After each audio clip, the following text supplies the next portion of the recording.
Alrighty, this is Aquila, and I am getting ready to start part 5 of my Danganronpa Anniversary Edition playthrough. And we just discovered the second murder, aside from the one that Monokuma killed. But we are just about to start the investigation phase, and one of our dear students has been murdered, and we just discovered the body in the locker room right outside the pool. Let's take a look at our message log to just get an idea of where we were before I stopped.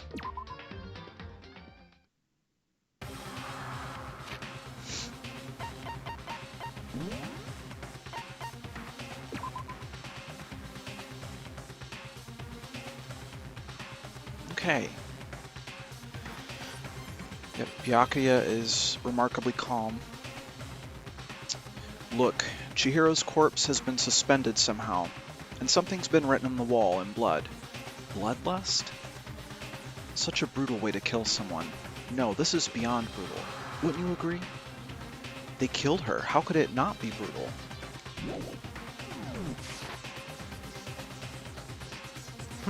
No, that's not my point. This murder is far too bizarre for any everyday amateur to have committed it. Unlike with Sayaka, this murder was not a crime of passion or necessity. It's almost as if whoever did this did it for fun. You see what I mean, don't you? What? My head was swimming. I was still reeling, too confused to understand what he was trying to say. And before I could even begin to clear my head... What the heck? Hey, I heard screaming. Did something...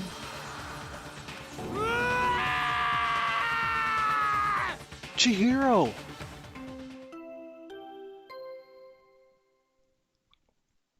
All right, how's how's the sound? Can you hear my voice? Hear the music and the sound effects?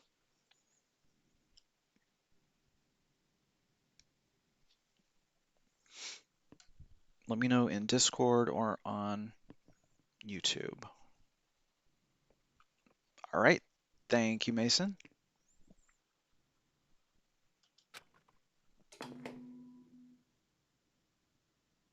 A body has been discovered.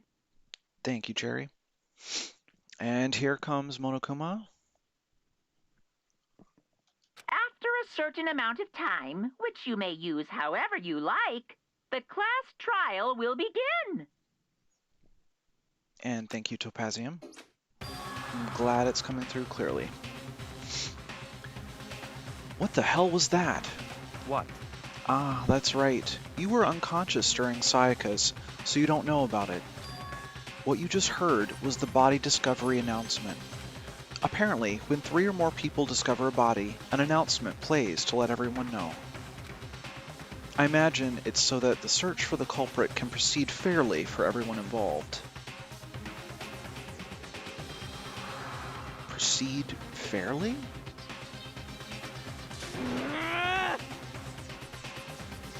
The body discovery announcement. Then Chihiro really is... Naturally. dead, yes. Before you start screaming your head off, go round everyone up. It seems another game has begun. Another life or death game to uncover a killer.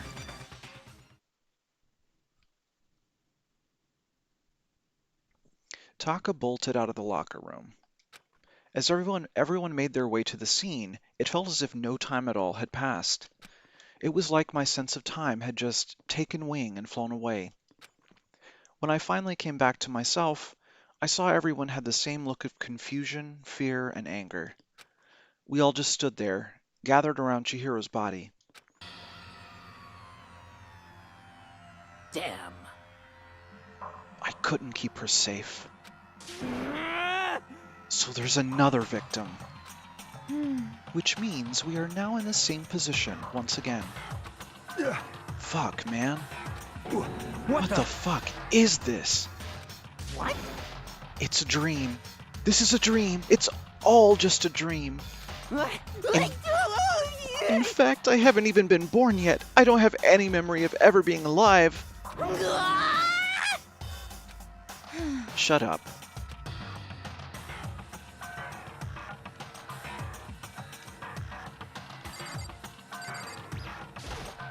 Just a second. Wait, Hey, there's something written on the wall.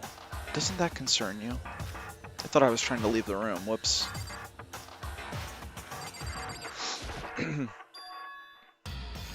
The word bloodlust is written on the wall in blood. so... I don't think it's any kind of dying message. It's just too strange. But you know, that thing about writing bloodlust in blood, doesn't it sound kind of familiar? A murderous fiend who kills again and again using a bizarre and brutal method. And at the scene of each crime, the word bloodlust is written in the victim's own blood. They're like a ghost, attacking suddenly then slipping away before the police can catch up to them. And what nickname did the internet give to this mysterious serial killer? What? Genocide Jack! Genocide Jack, the murderous fiend whose grisly attacks were famous all across the country. The ultimate murderous fiend, creating a reputation of abnormal, downright cruel killings. What is this? Then this is some copycat killer trying to imitate Genocide Jack's style? But why would anyone do that? Perhaps it's the work of the real Genocide Jack.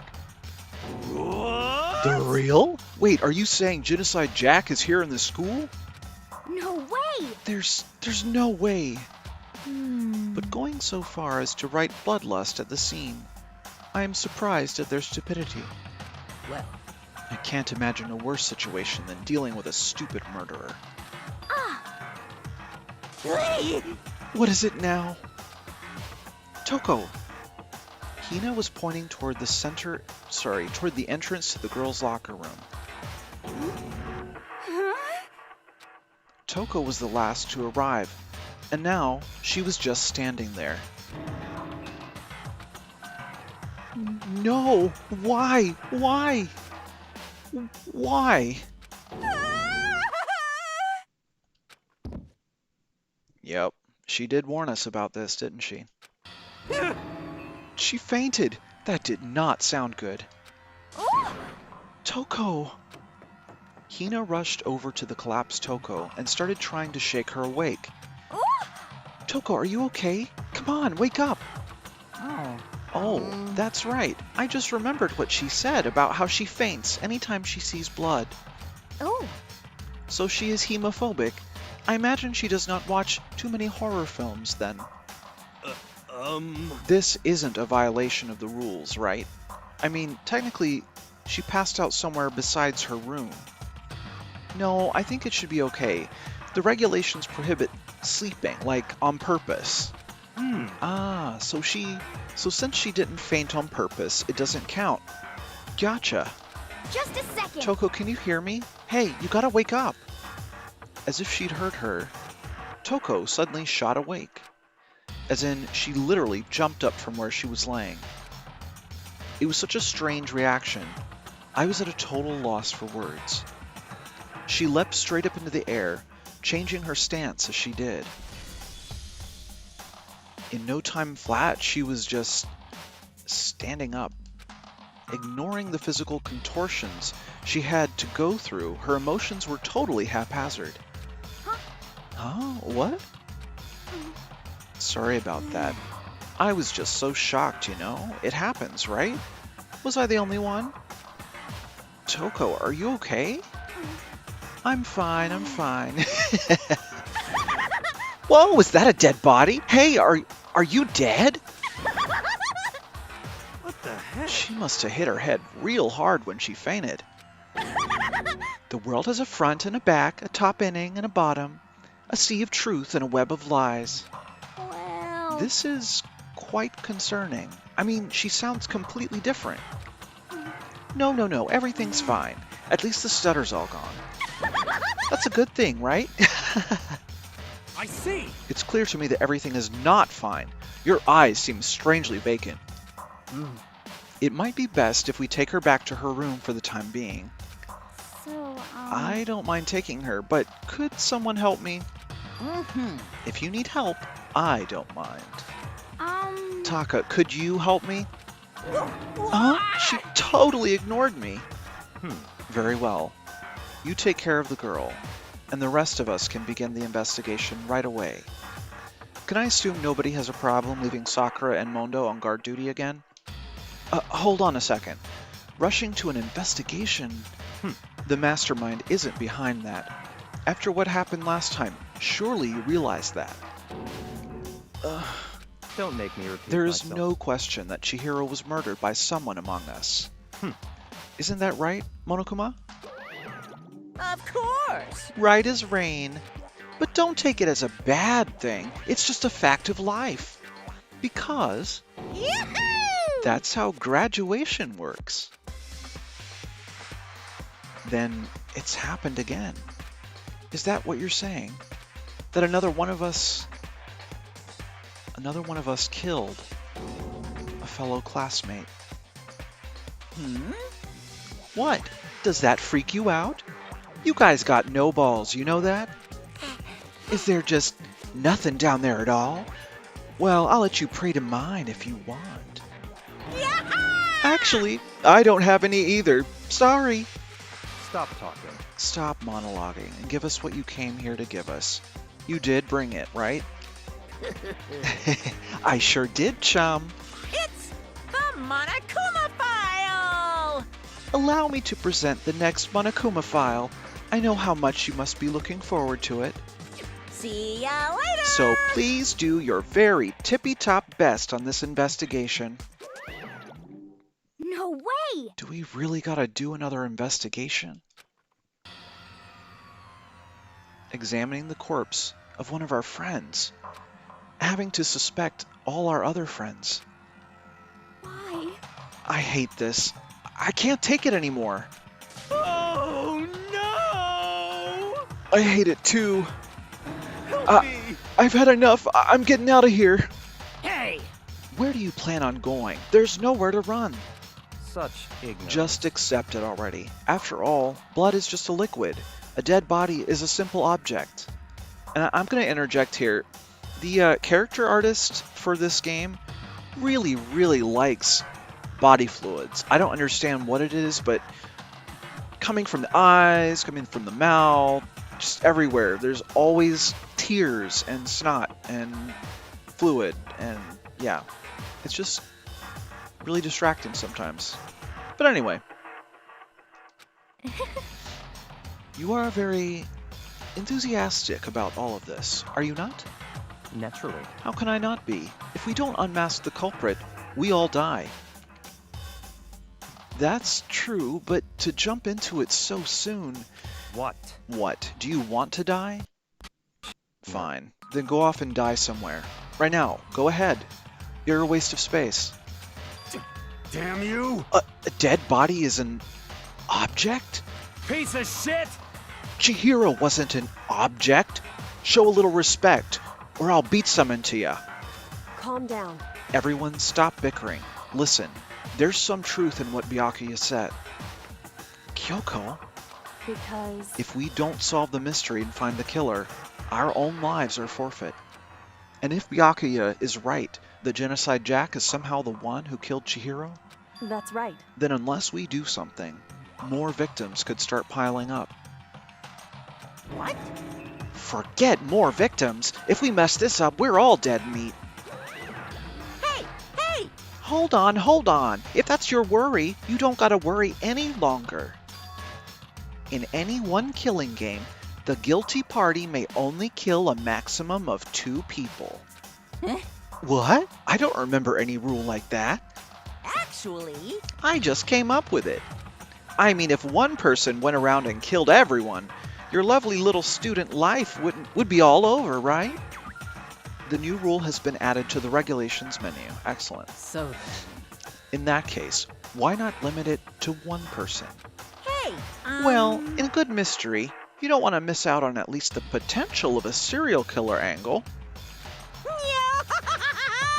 Just one would totally murder that possibility. Punishment is waiting for you. Farewell for now. I'll catch you guys at the class trial. I can't say I understand his thinking, but if we can kill up to 2 people, then one more person's life could still be in danger. Which is definitely not good. We need to uncover the culprit before something else happens. You son of a bitch! You need to shut the fuck up. So, Well, for now, Taka and me are gonna drop Toko off at her room. Nice. I'm gonna get dropped off. there is nothing to be done. We have no time to stand around here. We must begin our investigation. Toot sweet. If we do not involve the mystery of who killed Chihiro... Did I say it's supposed to be too sweet, I think? Please excuse my butchered French. I am so glad that the French-Canadian Kirby is not here. He's not really French-Canadian. If we do not solve the mystery of who killed Chihiro, Is that okay? then we will quickly follow her into the afterlife. That's true. I hate this, but if I want to survive, me and everyone else, we have to do it. We don't have any other choice. First of all, I'd better check the Monokuma file to see exactly what's going on. The victim was Chihiro Fujisaki. The time of death is estimated to be around 2 a.m. The body was discovered in the girls' locker room on the 2nd floor of the school. The cause of death was a blow to the head with a blunt object. She was killed instantly. That's all it says. Well, it's not like there's any point in complaining about it. No matter what, I gotta do what I gotta do.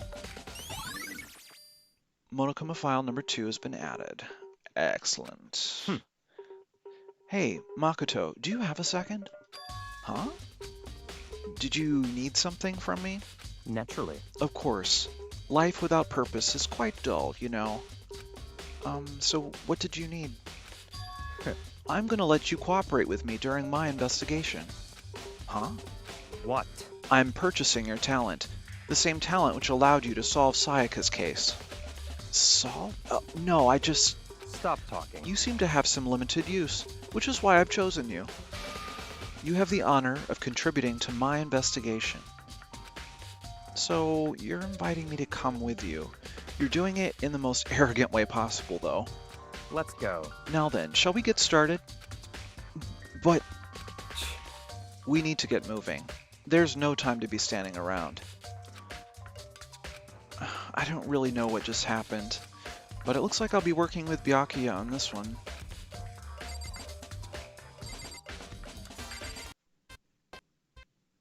I could feel the life draining out of my own body. It's a dead body. Chihiro's dead body. Very strange. But the more I look, the more strange it all seems. This must be Genocide Jack's handiwork. Well, but What? we're still not sure he did it. Is that what you want to say? I wonder about that.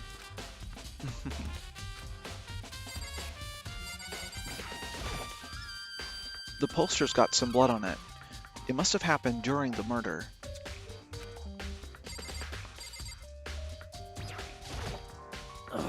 I use this locker room all the time. Now, it's become the site of Chihiro's death. But why was she killed in the locker room? Actually, if you think about it, she could have been killed somewhere else, then carried here. She was very light, that is true. It wouldn't be hard for someone to carry her, but still. Well, I still think she came here on her own, by choice. What makes you say that? She'd been talking a lot lately about how she wanted to get stronger. So you're saying she came here to exercise? But according to the Monokuma file, apparently she was killed around 2 in the morning. Would she really have been exercising that late? Perhaps. Hina or myself are usually in the locker room during the day, so she was probably avoiding it then. Avoiding it? Although we invited her to join us more than once, she never showed up. So I can only assume she was trying to avoid us. And instead, she came to exercise in the middle of the night? However, Perhaps, but it's difficult for me to imagine she would have come alone. She did want to start exercising, but she specifically mentioned she couldn't do it by herself. She needed support from others. So you're saying she could have come here in the middle of the night to train in secret, but that she also would have come with someone else? It's a possibility, I think. Sakura's account added.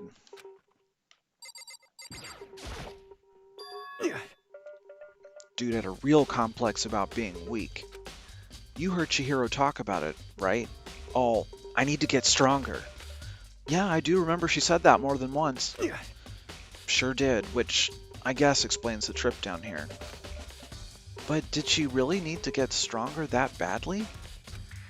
You already mentioned it, but she was a girl after all. Most girls aren't all that strong. I don't know, man. I haven't really thought about that stuff. The cause of Chihiro's complex. I can't help wondering what it might be. Mondo's account has been added to the truth bullets. Let's see if we can get some more here. Byakuya, if you have time to talk, you have time to start investigating. Yeah, whatever. Kyoko, voice of reason. She took her time examining Chihiro's corpse. She poked and prodded, going over every inch of the lifeless body. You're a very strange woman, you know, being able to touch a dead body with absolutely no trouble. She seemed to be concentrating pretty hard. It's like she can't even hear us. Yeah, if anything, this game really throws some of like the sexist tropes on its head. I feel like there's a lot more to play, obviously, but we're gonna talk about gender a lot more, interestingly enough. Oh boy, look at this. What is that? There's a dumbbell on the floor, and this is a bloodstain. There's a bloodstain on the dumbbell. The Monokuma file said a blow to the head with a blunt object is what killed her. Does that mean this dumbbell was actually the murder weapon? That's right. I don't imagine it could have been anything else. Locker room dumbbell added. Now, I believe it's about time for us to move on. Huh? Already? What? New clues won't magically appear by standing around here. We need to check every aspect of this case. That's true, but Let's go. if you're satisfied, let's hurry up and proceed. He's so pushy. I got caught up with the wrong person this time.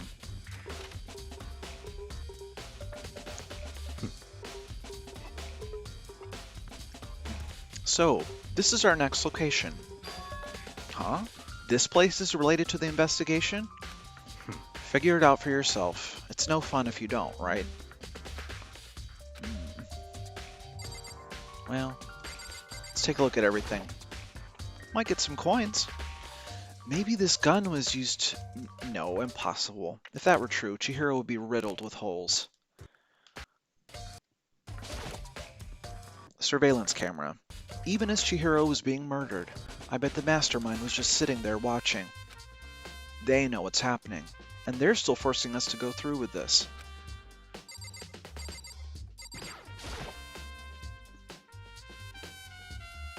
Nothing to do with the case. Yep. Okay.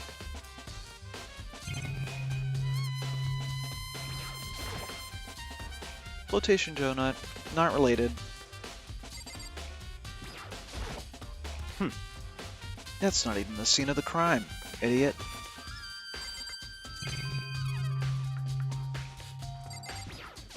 Oh, shoot. I'm trying to hit this. If I remember this right, this card reader is meant to work with our handbooks, right? What? Do you have an issue with it? If so, you should take it up with Monokuma. He said that, then quickly and sharply clapped his hands together. Did you call for me? Has he been domesticated? That's right. It seems that Makoto has a question for you. You need something? Well, it's just about this card reader. Yep. Yes, the card readers have all been designed to interface with each of your e-handbooks. You can only enter the locker room corresponding to the gender listed in your individual handbook.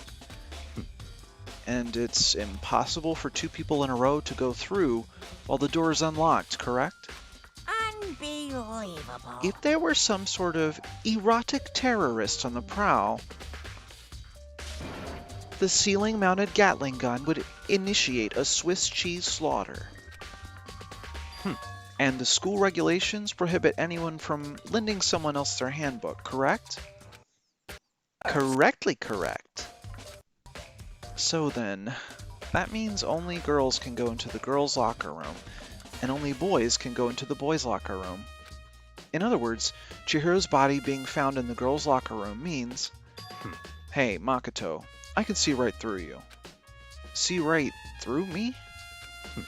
Allow me to tell you what you're thinking. Since Chihiro was found in the girls' locker room, the killer must have been able to get in there. So, in other words, As such, the killer must be one of the girls. Did I get it right? such ignorance. Good lord, you're simple. But am I wrong? You should pay closer attention to the regulations. The answer has been in front of you the entire time. Loaning your e-handbook to another student is strictly prohibited. Only the act of loaning a handbook is prohibited. Borrowing someone else's is perfectly fine. I would expect nothing less from the prodigal son of the noble Togami family. So you managed to sniff out the loophole in the regulations. Knowing you, I would bet you created it on purpose, didn't you? To add a little more excitement to things. You're treating me like a puny little appetizer instead of the main course that I am. Now then, since the dead can't actually talk, they're not people anymore. They're things. Yep. Get it? Got it? Good. Wait, hold on. You're saying that's a loophole, but in order to borrow something from someone, then that means someone would have to loan it. So, Why you? so sleepy. Just listening to you makes me want to pass out. Be more like Byakuya and get your poop together. Unbelievable. Or else I'll charge you with criminal negligence. No more questions. Figure out the rest your own damn self. That's fine. Well, I know you are unfortunately lacking in mental faculties, so I'll fill you in myself. Let's head to the main hall. The main hall? That'll help you understand what's going on. Excellent. Another clue.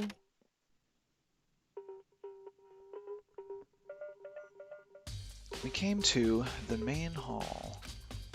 So, what are we looking for here? Does that mean I have to figure it out for myself?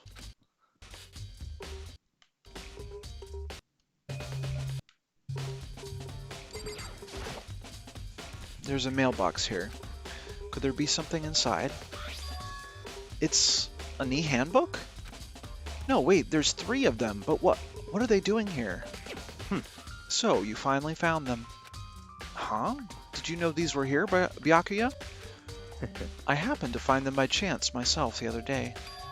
It seems there's a system in place where the handbooks of dead students get delivered to this mailbox. So then, these 3 handbooks belong to Junko, Leon, and Sayaka? You can go ahead and confirm it yourself. I immediately turned on one of the handbooks, and when I did... Sayaka Mizono. You're right, this is Sayaka's handbook. Now, do you understand? This is the key to the loophole that I revealed earlier. Yeah, I feel like I'm starting to get it.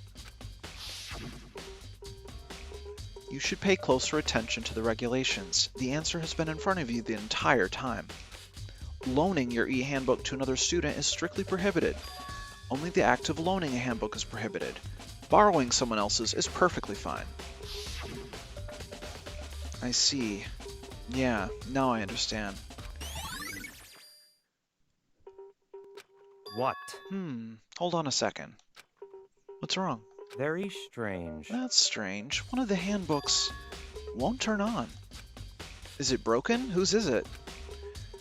The other handbook showed Junko's name when I started it up. then the one that won't turn on must be Leon's, right? I see. It would make sense, yes. After all, he did get pummeled with dozens and dozens of baseballs. Pummeled with baseballs. The memory of it came flooding back. That cruel punishment which led to Leon's death. The execution that the mastermind concocted. A cruel, heartless death. You're right. It wouldn't be surprising for the handbook to break during that kind of assault. Damn it! Hey, hey! Hey, hey, hey! Now Hey! I'm really angry! What? That e-handbook is essential to student life here. Crucial, integral, instrumental, a super big deal. There's no way it would break that easily. But it did. That's impossible! If I say it wouldn't break, it wouldn't freaking break. It can withstand up to 10 tons of pressure, and it's waterproof up to 100 meters, okay? I don't care how many baseballs you hit it with. It wouldn't do crap. Oh, but even my amazing handbook does have one single weak point. It does? I can't hear you! But it's a secret. I wouldn't want you to go breaking any more handbooks. What? Then Leon must have broken it somehow without realizing what its weakness was, right? Hard to say. You know what I think? I think his handbook isn't actually broken. What? But you might ask, how could that be? Leaving the question hanging in the air, Monokuma disappeared. What just happened? Monokuma said it's not broken, but it's an undeniable fact that it's not turning on. That's fine. Well, I don't see any connection to the case, so it doesn't matter for now. You think so? Either way, something about it still bothers me. Okay then, this should be enough to get things rolling. Let's begin our investigation in earnest and track down the true culprit. Yeah, we need to find out who killed Chihiro. To be exact, not quite. Huh? Not quite? What do you mean by that, Byakuya? To be exact, not quite? Certainly, I want to reveal Chihiro's killer, but more precisely, I want to discover the true identity of Genocide Jack. Then you really think, you truly believe Genocide Jack is the one that killed Chihiro? Don't make me repeat Absolutely. I have no doubt that Genocide Jack is the culprit in this case. That murderous fiend is Genocide Jack, right? myself. What? There's nobody else it could be. A murderous fiend who kills again and again, using a bizarre and brutal method. They're like a ghost, attacking suddenly, then slipping away before the police can catch up to them. And what nickname did the internet give to this mysterious serial killer? Genocide Jack. They say he's killed thousands of people, but that's gotta be an urban legend. Still, could one of us really be a demented psychotic killer like that? You're not wrong to wonder. But words mean little right now. I have something that will prove it, and I can show you. Alrighty. Oops. What do you mean by that, Byakuya? And I have a basis to believe that. I can assure you Genocide Jack is one of us. Is there really proof? There's somewhere I'd like to take you. This will provide all the evidence you need. It's all clear. Evidence that Genocide Jack is the one that killed Chihiro. Evidence? Does something like that really? Ah, hey, you two. Big trouble, need your help. I don't have time to We're play busy. with you. Leave us alone. 'Cause But I this is mean, an emergency. Emergency! Come on, please, you gotta help me.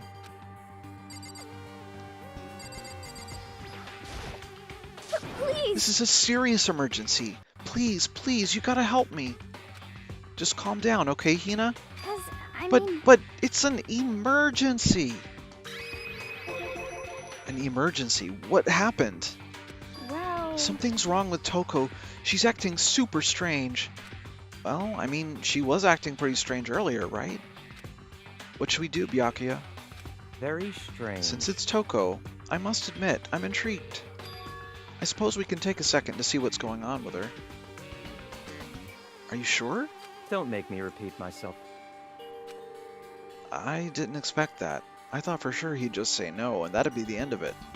Yeah. Okay, come on, hurry! Wait for us, Hina. Let's go. Looks like she's headed to the dorms.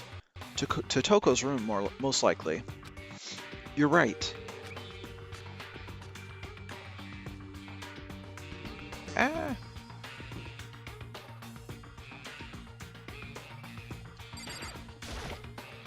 Such ignorance. You're talking to the wrong person, you waste of space. Alright, let's go in. Is Toko inside? Some kind of emergency.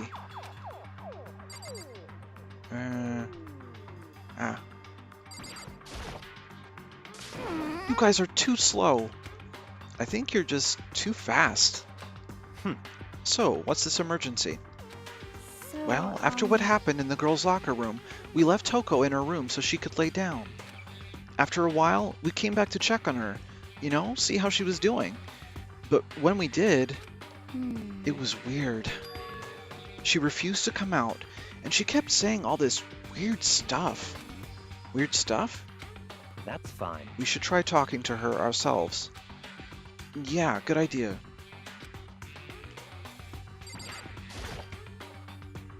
I may as well give it a shot. The door swung open, slowly and silently.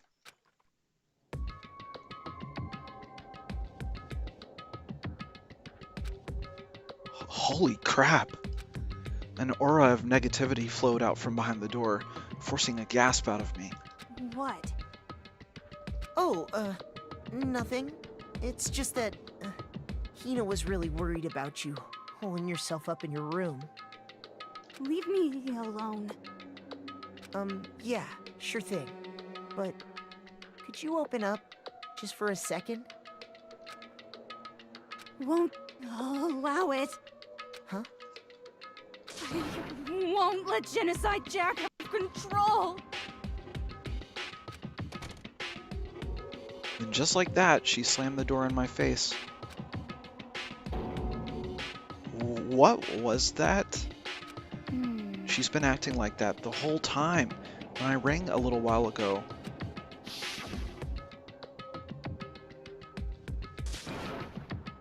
I'll drive out the killer.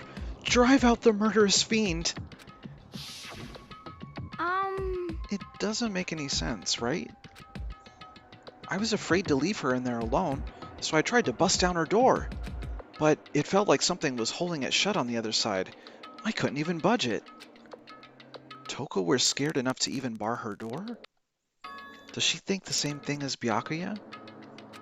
Does she think the serial killer Genocide Jack really murdered Chihiro? Is that why Toko's so scared? But Whatever it is, I'm really worried about her. Isn't there anyone who might be able to persuade her? Who do we know? Ah! Weird drifting controls. Alright, let's see. Let's open up the map and see who's around.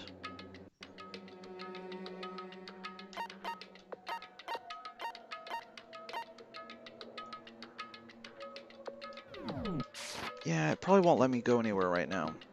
I can try. May trigger an event. Now's not the time. Okay, yeah. Alright. I'll try opening it myself.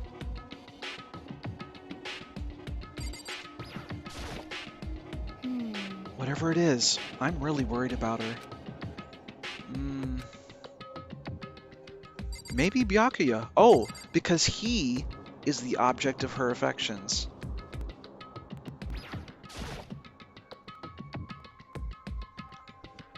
Hey, Byakuya, you think you could ask her? To come out of her room, I mean. That's fine. Sure, whatever. Huh? You're gonna talk to her, Byakuya? Wow, I guess you can be nice when you want to.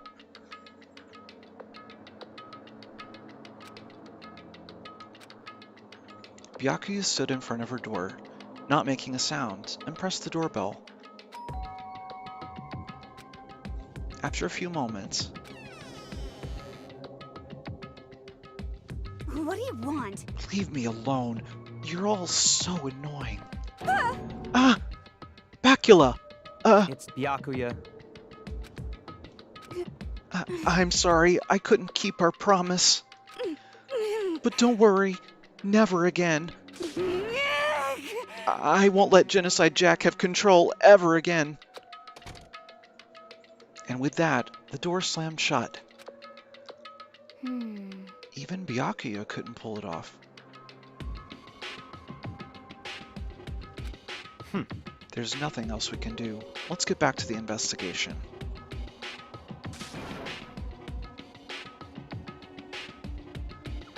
Hold on! Hey, Byakuya, what was Toko talking about just now? Something about a promise? Oh, I have no idea. Another one of her delusions, I'm sure. But Stop talking. if I say I don't know, that means I don't know. Just let Hina take care of her. Oh yeah, okay, I'll stay here and keep an eye on her.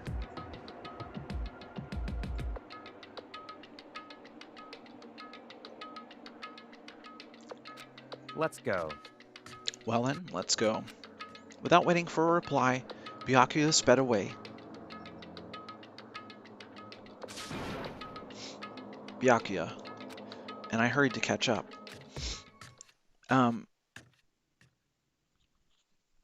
Let's see here.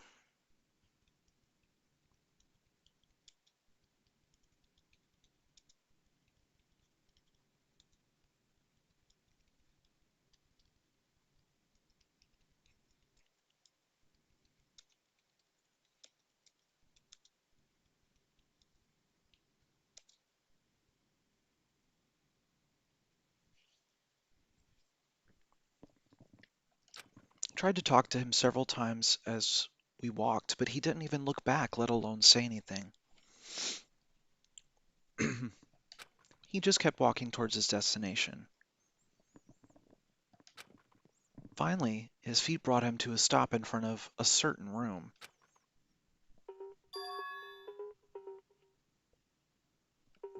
The library? Come on, let's go in.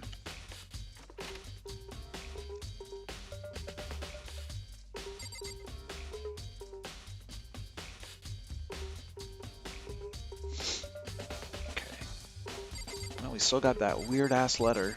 I'm sure it's not changed, has it? Oh, yeah.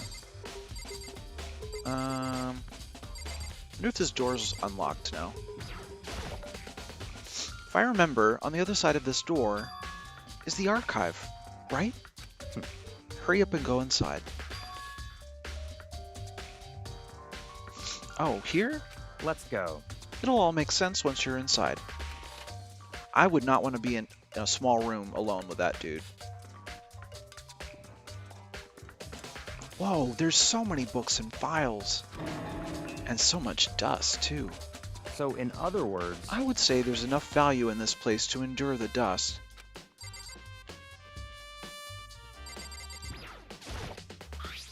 There's a wooden box. It's empty. Although, judging by the smudges in the dust, looks like there was something inside. I wonder what it was. There was an extension cord plugged in there.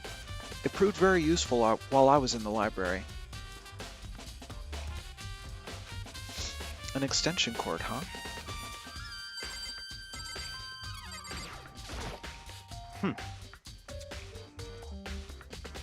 If you pay attention to your surroundings, you're sure to discover that value for yourself.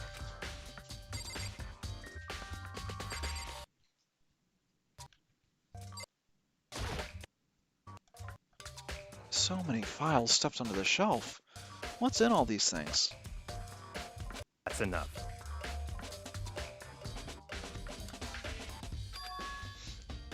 They detail all the people who control the world from behind the scenes. dangerous truth for a commoner. You mean like members of the Diet or something? Like members of Congress? No, I mean the ones with real power, the secret council controlling everything from the shadows. If you're ready to be disappeared for it, take a look. There are some very interesting people in there. You're just kidding, right? Am I? I'll just let it go for now.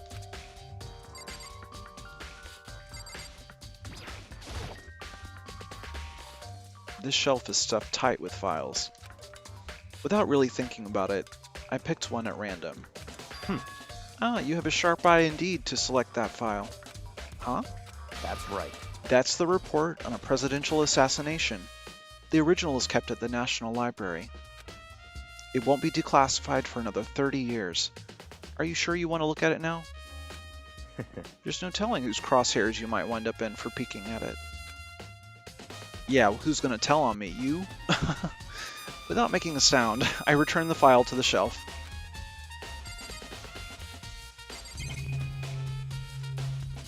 Maybe the one behind him? There's a ton of thick files stuffed onto the bookshelf. If you're thinking of looking through any of them, let me give you a little warning. Those things are filled with graphic, disturbing photos from all kinds of crime scenes. It's the kind of thing any normal person wouldn't ever want to look at. Be careful. Huh? What do you mean? All those files there are investigation reports related to different cold cases. Those are internal documents, for police eyes only. They're not the kind of thing you'd expect to leak. Oh? So why are they in this high school?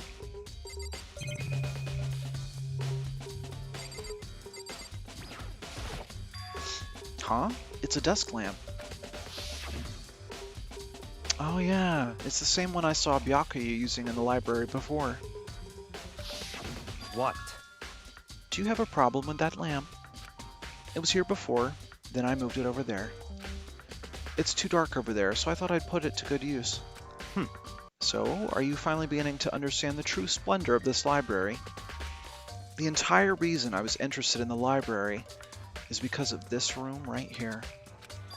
It's home to classified government documents, police records, things no ordinary person would ever see. Isn't it magnificent? This can't be for real, right? That's your guys' problem.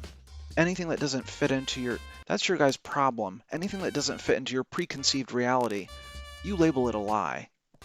Well, it's not like that. It's just... It's not like I totally refuse to believe it, but... I mean, there's just so much. How could anyone have put all this together? I suppose it goes to show just how much Hope's Peak truly wields. Or perhaps... the mastermind may have wanted to provide us with enough entertainment to keep us from getting bored. It's no use. I can't keep up with all this. It's just too unreal. What's wrong? You still can't believe it? What about you? How can you believe it so easily? Things like that are usually impossible. What? What do you mean, usually? Usual? Normal? Ordinary? Simple? Those things don't exist anywhere in the real world. If you don't understand what these actually represent, you don't understand the nature of anything. You don't pull your punches, do you? Besides, what you consider usual is based on your common sense, right? But what makes you think your own common sense applies to me at all? The documents gathered here are genuine. I have reviewed them multiple times, so there is no doubt. Hold on a second, you're saying you've read all these documents? And more than once? But all this has to be like top secret confidential stuff, right? So why... My family has a reading room just like this at our home. Ours is bigger, of course, and not as dusty. Huh? Members of the Togumi family have access to any variety of government-related documents. That includes foreign powers as well as domestic. How is that possible? So, in other words, I already told you, there's a secret council that controls the world from the shadows. My family is a member of that council. And I have within me the bloodline that will allow me to one day bend the world to my will. But to become such a ruler, I must know all levels of this world backwards and forwards. So whenever I have time, I like to review whatever documents and materials that interest me.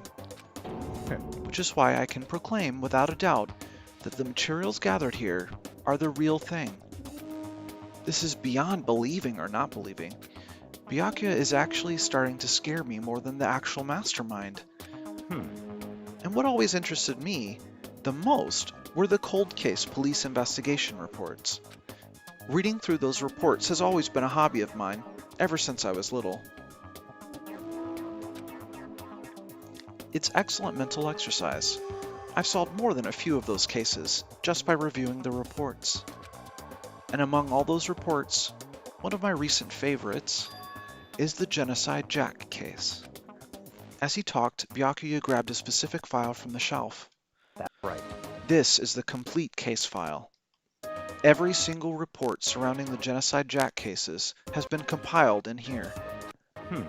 Because there are so many, allow me to quickly summarize the main points. To begin, there are two notable characteristics in every Genocide Jack murder. The first characteristic is that at every crime scene, the word bloodlust is written in the victim's own blood. And the second is that when the victims are murdered, their bodies are suspended in a certain way. Bloodlust is written in blood, and the victim's body is suspended. It's exactly the same as what happened to Chihiro. Save your surprise. The best part is yet to come. For the second characteristic, where the victims are suspended, the only ones who knew about that particular fact were members of the police and other high-ups. By all accounts, nobody in the media ever found out. Huh? In other words, no one knows on the news, no one online, nobody knew about that aspect of each crime. Only key officials and the killer himself knew about this act of mounting the victim. Now, if you recall Chihiro's corpse, her body was most certainly mounted in this fashion. So, how could the killer have known about suspending the victim? That's right. That's the key question. But in fact, the answer is quite simple. So, in other The words, culprit isn't a copycat killer. It's the real Genocide Jack.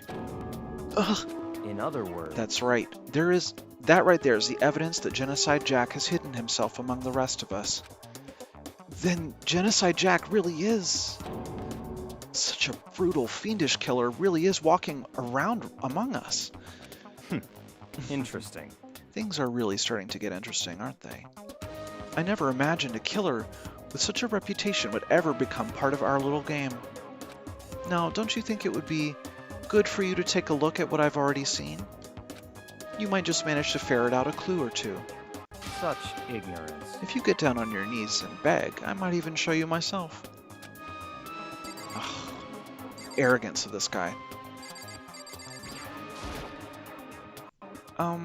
Byakuya, about that Genocide Jack case file, could you let me see it?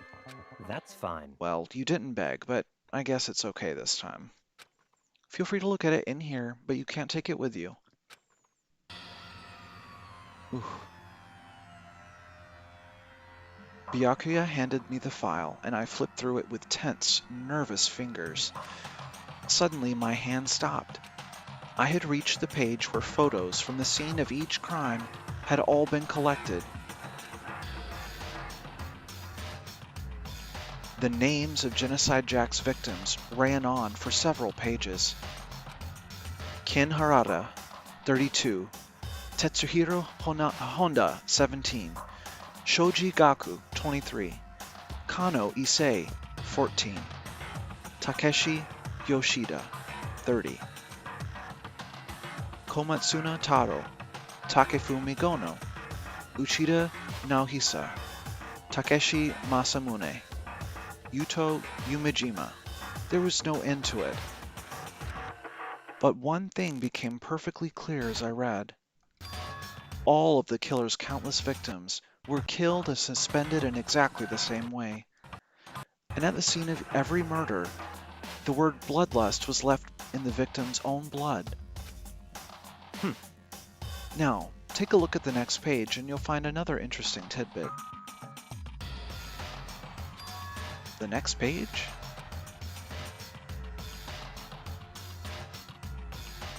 Profiling results? All of the crimes took place either on weekdays at night or during holidays, either day or night.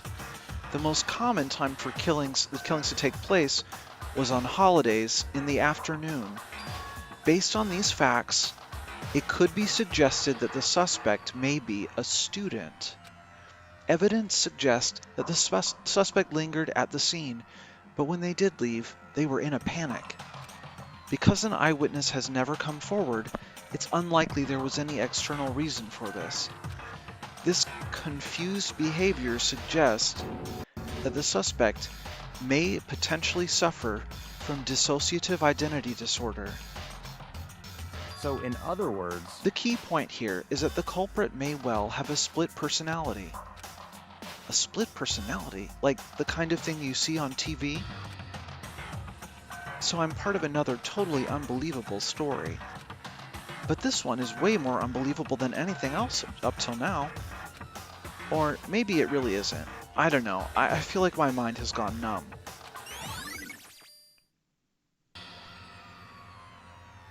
let's go. Alright, we should get going soon. Huh? Where are we going? Anywhere but here. We finished our business here, haven't we? Ah, wait! Byakuya! As usual, Byakuya turned and left without another word. I hurried out of the library to catch up. Well, this is where we part ways. I have some things I need to take care of before the class trial. Huh? Just all of a sudden like that? I don't have time to play Come with on, you. enough of your annoying misapprehensions. Did you really think we'd be together the whole time? Take responsibility for yourself and do something useful. Move the investigation forward on your own. Goodbye. Well, goodbye. And just like that, he was gone. Just as quickly as he'd asked me to join him, he'd cut me off. In the end, I felt like I was just some plaything getting tossed around. And I agree, Topazium, the sort of on-your-knees thing did strike me as somewhat sexual, or at least psychosexual in a way. At the same time, I'd uncovered some really important clues thanks to him. Genocide Jack, he's the one that killed Chihiro. And that murderous fiend is one of us. But who is it? I have to find that out, no matter what it takes. And to do that, there's somewhere I have to go investigate one more time. I have to go back to the crime scene, the girls' locker room. I should check the boys' locker room, too. And the others might have come up with some info I might find useful while I'm at it. I need to find out everything I can.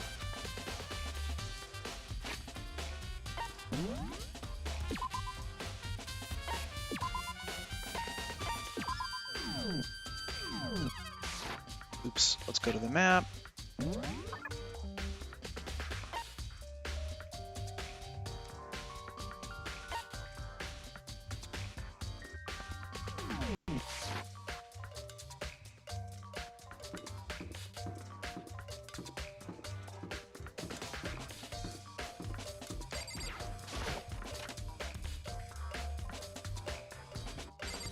Oops. The boys' locker room card reader. But the door's unlocked now, so it's kind of pointless. Da-da-da-da-da! Ding ding ding! Hifumi has discovered evidence revealing the identity of the culprit. I feel as if... Another stat increase from me. Evidence? What did you find? I cannot reveal that just yet.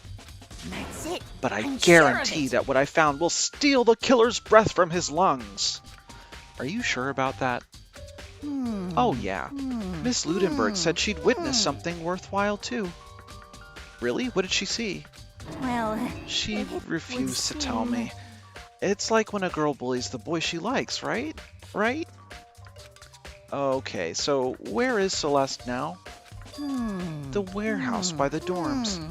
She was there, but at the same time, not there. What's it gonna be? Was she there or was she not?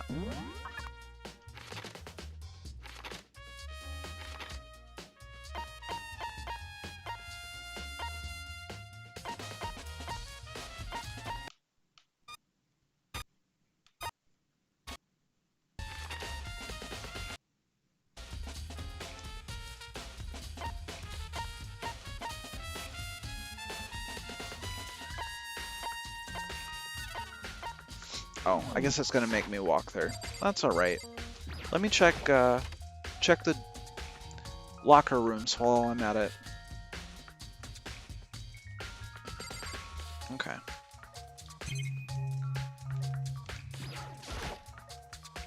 Surveillance camera.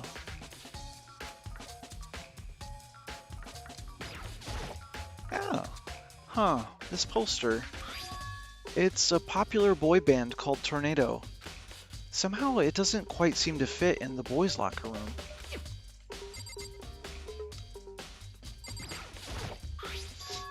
There's a strange stain on the carpet. What is it? Ah, a truth bullet.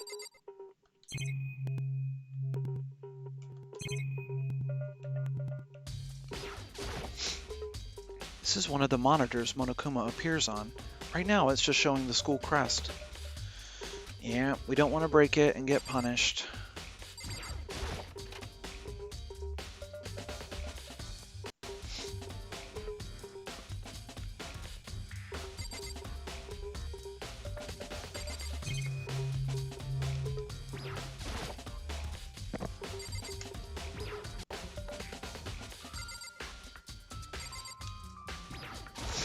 What is that? Maybe there's some kind of clue in the lockers.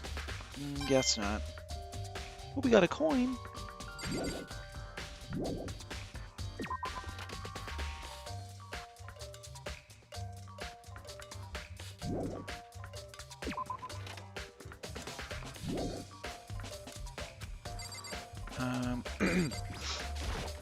Now, the scene of the murder.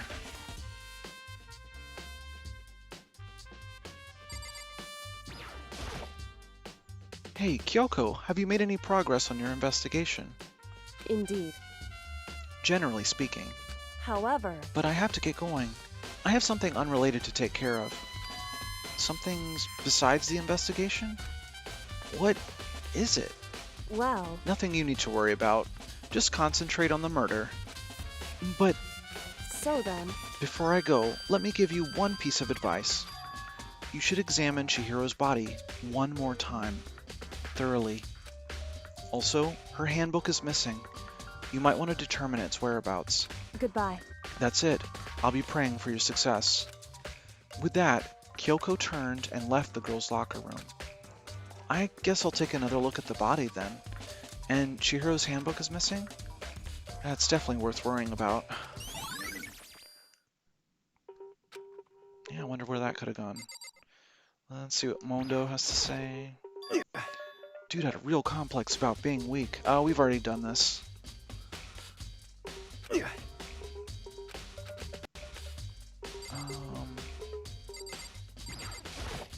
Damn. Presence was especially weak, her body and soul. No forgiveness! To target such a helpless being, it's unforgivable. What a wretched beast to do such a thing. I cannot forgive this. Kyoko said I should examine the body one more time. I know she said thoroughly, but I do have my limits. Well, I better give it a shot anyway. Let's see. Chihiro's hands are bound with what looks like some kind of rope. The rope was used to prop her up like in a kind of crucifix position. Huh? This rope has a plug? Wait, so then this isn't a rope at all. But the more I think about it, the more that's not the only thing that concerns me. Chihiro's fatal injury was the blow to the head, which means someone struck her in the head in order to kill her. That's right. There's the issue of her being suspended and the fatal blow. At first, I didn't see any reason to think too much about either of them. But seeing them again after looking through the Genocide Jack file, something's not quite right. What does this all mean? Status of the dead body has been added. Well, the one thing most likely to tie all these mysteries together is the true nature of the rope that was used to suspend Chihiro. And to figure that out, there's a certain place I need to revisit and look over again. Plus, it might help to look at the Genocide Jack case file one more time. There's a blood stain on the carpet. It could only have been caused by Chihiro's murder.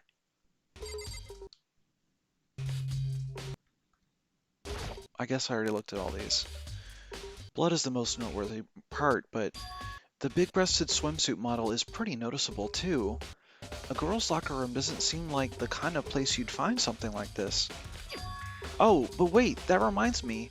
The poster in the other locker room is... That's right! There's definitely something strange about this. In the boys' locker room, there's a poster of a popular boy band. In the girls' locker room, there's a poster of a big-breasted swimsuit model. Could the posters have been switched? But if they were, why? What reason would anyone have? Maybe I should talk to someone who knows a little more about the locker rooms. Nice.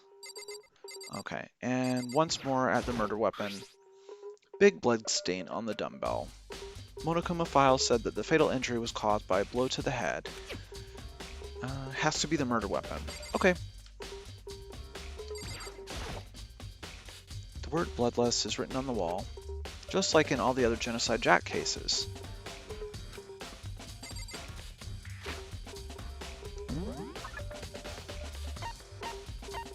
Okay, I guess I have to leave manually here.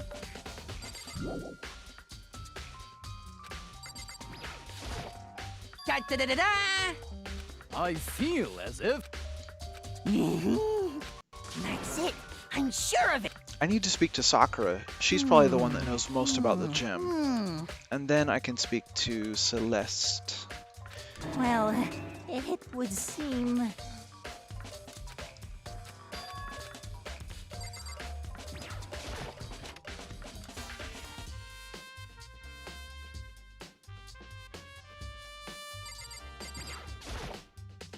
You spend a lot of time exercising in the girls' locker room, right, Sakura? Of course. I've used it nearly every day since it opened up. Sometimes Hina and I use it together. Okay then, let me ask you something. Do you think the posters in the boys' and girls' locker rooms could have been switched? I'm sorry. Sorry, I can't really say. I never really paid any attention to the posters. I see. However... But there is something that's been bothering me about the locker room. You see, I like to drink a little protein coffee every time I finish exercising. We have protein coffee? In the warehouse. It's not the highest quality, but I don't have a lot of other options. I mix protein powder with coffee and down a glass of it after exercising. Anyway, the other day I spilled some on the carpet in the girls' locker room, and it left a stain. A stain? But I don't see any stain on the carpet now. Of course. Exactly. I noticed it earlier. The stain has disappeared. I can only assume someone came along and cleaned it up. But still, isn't it unusually clean? As if there was never a stain here to begin with? Ah. That is suspicious.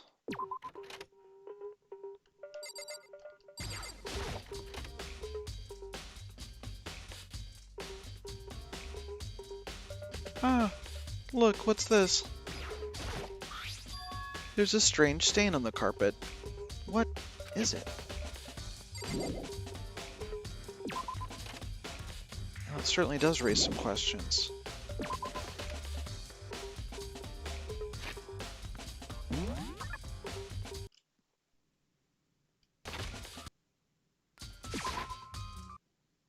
Alright. Now, is this the warehouse?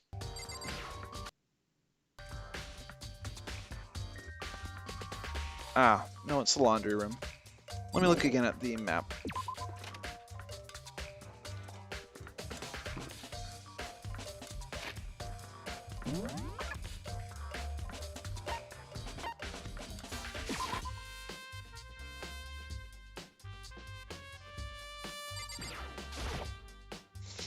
Celeste, what are you doing here?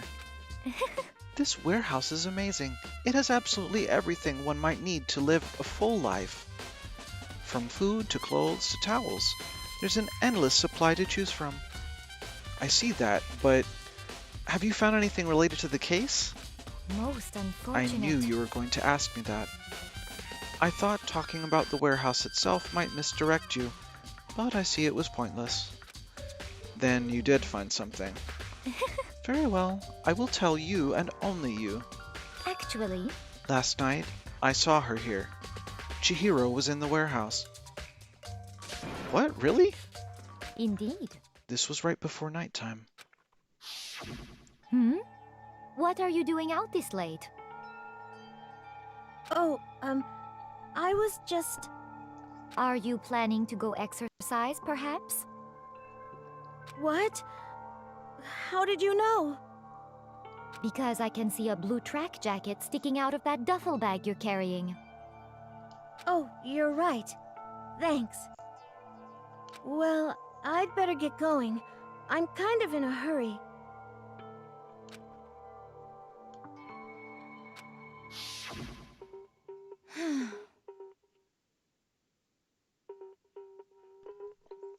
She stuffed the jacket into her bag in a hurry. It was almost like she was trying to hide it. And just like that, she was gone. Yes, I indeed. assumed she was merely stocking up to go exercise in the morning, but it would appear she ignored the nighttime rule and headed directly to the girls' locker room. If she hadn't broken our rule, none of this ever would have happened. You get what you deserve, I suppose. So apparently, she went to the girls' locker room late at night in order to exercise without anyone knowing. But the strange thing is, there was no trace of the track jacket or duffel bag Celeste said she saw Chihiro carrying, which would mean the killer would have gotten rid of it somehow. Why don't we go check the waste area? Oh wait, well, let's just look for any sort of clue here too. Is this the fridge Sayaka mentioned? I don't see anything noteworthy here.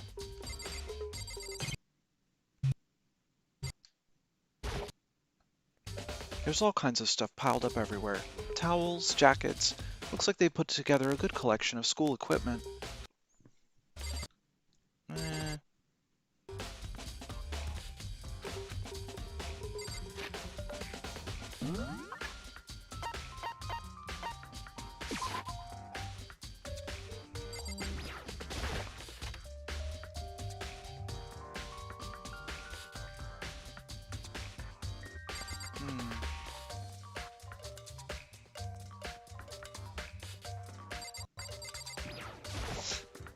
It's the switch that raises and lowers the gate. I don't have the key, so I can't activate it. This is the trash room.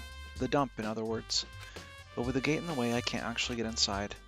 Anyway, it's not related to the case. There's nobody left who could do what Leon did. Yeah, that's true.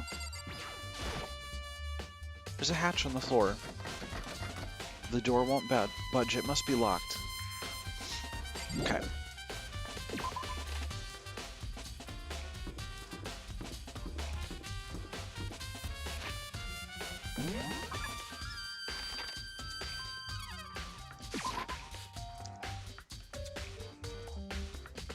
While we're here, I'm gonna just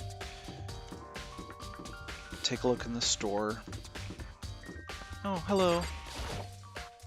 How unfortunate. Maybe we should have confessed our embarrassing secrets after all. Damn it. I'm sorry, Chihiro. It's all because I wasn't strong enough. Ah, don't blame yourself like that.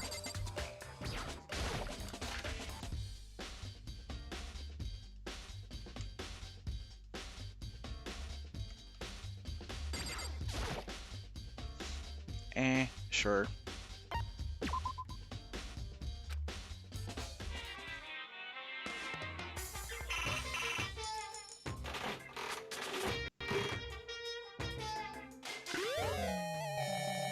Whoa. Okay then.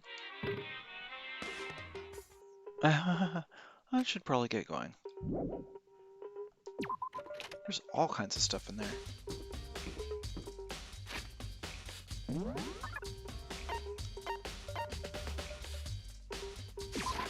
Let's go talk to bruh.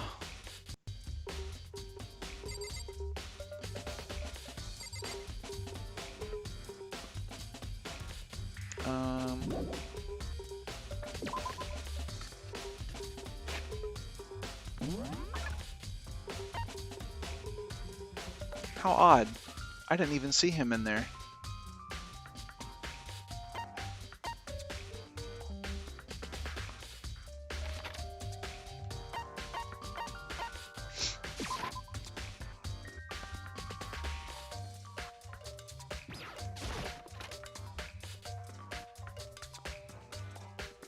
Let's see what we can find out.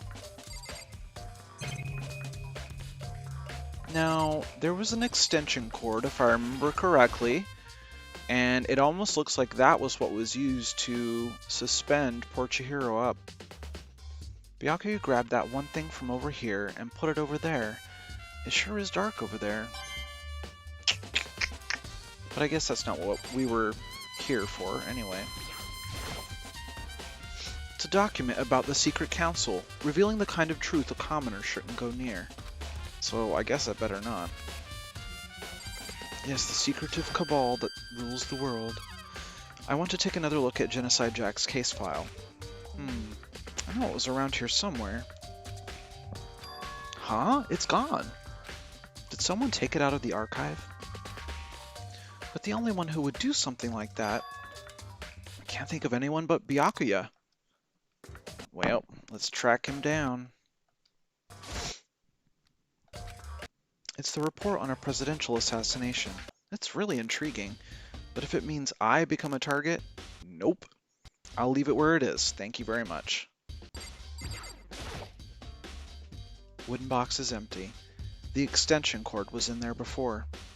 Uh-huh, I thought so.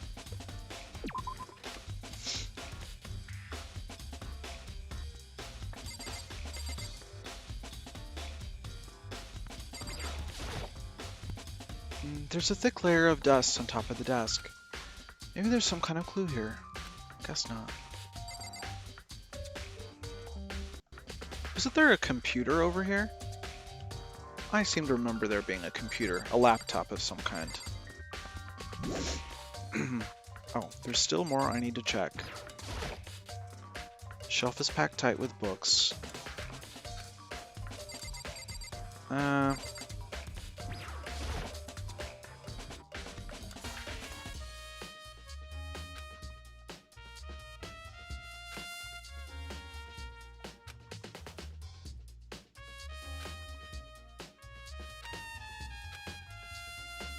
Mastermind's motive. If we can figure out why they would want to imprison us all here, will that be enough to get us out of here? Or...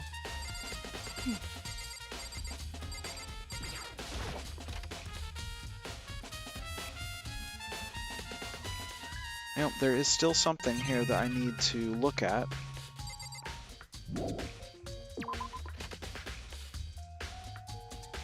Because it won't let me leave.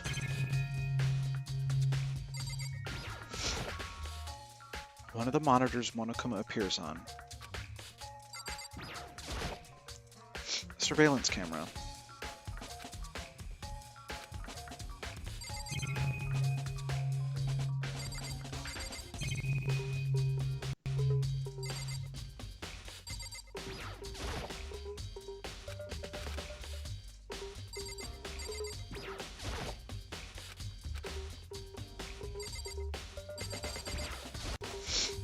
Huh? The lamp won't turn on. Oh, I see. It's not plugged in. The lamp's cord isn't long enough to reach the outlet from here. But last time I saw it, it was definitely on, and it was definitely right here. Oh, that's right. Byakuya was using an extension cord. But there's no extension cord here now. I wonder if... Okay, now I can leave.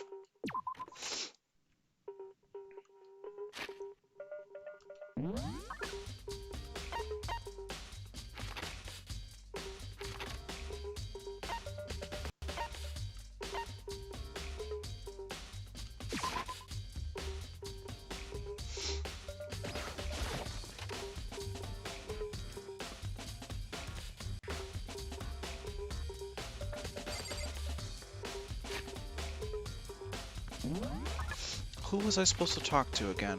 Was it... Yep.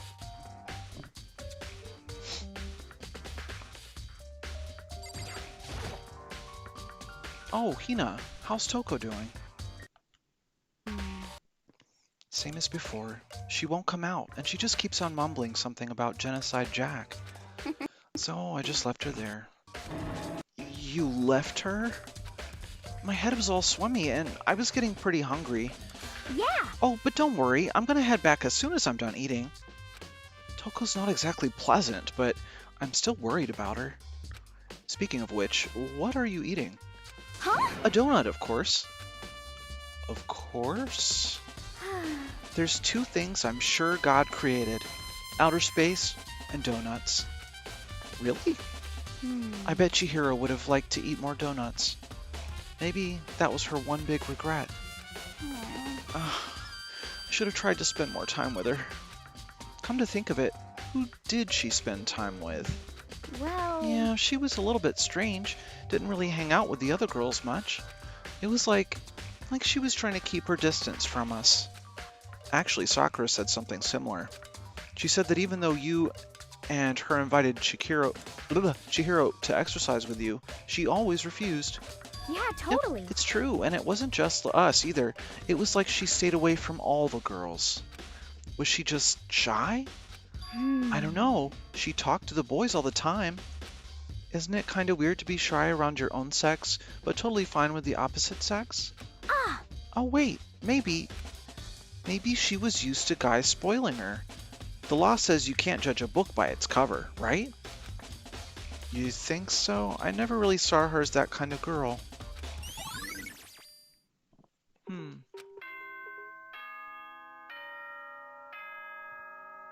Oh, what does that mean? Oh boy.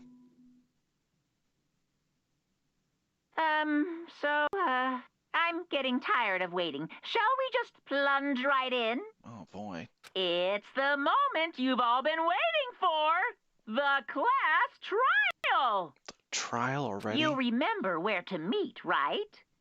Please go through the red door on the first floor of the school. See you soon! Begin the class trial, or it's about to begin. The red door is right through here. Oh boy.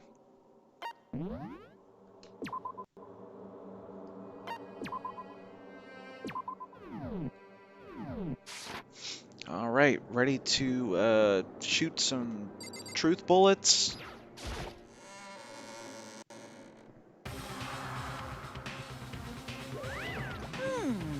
Ahem. So, is everyone ready to... What? Am I blind or are we missing someone? Yo. Yeah, Toko's not here. Huh? And Toko is... You really don't remember? Come on! Kidding, I'm just kidding. How could I forget that little nut job? She's a crucial part of the class trial this time. What are you gonna Okie dokie, I'll go ahead and drag her out here, kicking and screaming. Just one moment, please. And just like that, and just like he said, a few minutes later, he reappeared, dragging Toko behind him. I told him I didn't want to, but he forced me. I can't believe you would drag a girl around. Terrible, you're terrible. Whew, So now everyone's here, right? Okay then, hustle on to the elevator and let's get this show on the road. I'll see you guys down there. Let's go. So shall we get going? It's time to find out who killed Chihiro. Chihiro Fujisaki. She was so gentle, so calm and meek. Nobody had any problems with her. Someone made the choice to kill a girl like that. And that murderer is one of us. Someone standing right here. I gave you plenty to work with. Show us how far your logic can take you. There is something odd about Toko's behavior. I do not think mere shock is enough to explain it. Yeah, I agree.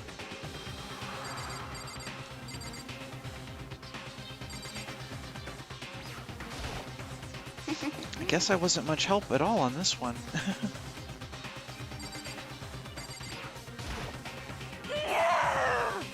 Jeez. Hey, come on. Fucking Toko, man. What's got her so worked up?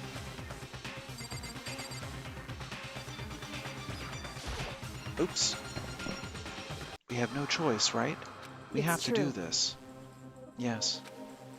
I gave a small nod in reply. With one last deep breath, I walked towards the elevator on shaky legs. With each step forward, I could feel my heart starting to race faster and faster. As soon as everyone was on, the elevator began to descend. I couldn't get a handle on my emotions, couldn't stop speculating.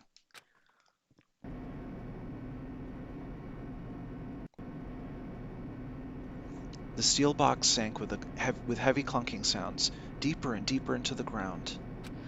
And as we went deeper, the uneasiness in my heart grew bigger and bigger. The elevator was unaffected, however, and continued to descend without hesitation, until finally, it came to a sudden stop. What do you think? I redecorated. Isn't it so fresh? Isn't it so exciting? Don't waste our time with stupid questions. Let's get this over with. Very Good. You're rip-raring to go. Gotta say, I don't hate it. Not at all. well. Okay then, let's get this show on the road. Thrills, chills, kills! Everyone, please find your assigned seats. And so the curtain opened once again. A deadly judgment, a deadly deception, a deadly betrayal, a deadly riddle, a deadly defense, a deadly faith, a deadly class trial. Yep, let's save.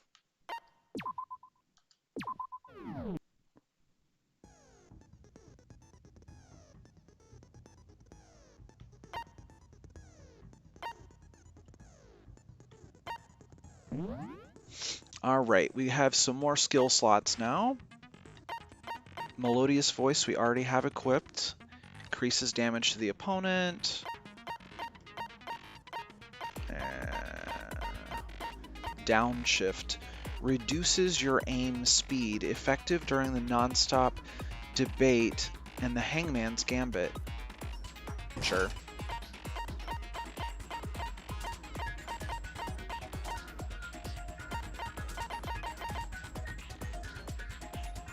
Increases the influence gauge by 2. Effective during the class trial. Yep, let's do it. I think that's all the skills I have unlocked for right now.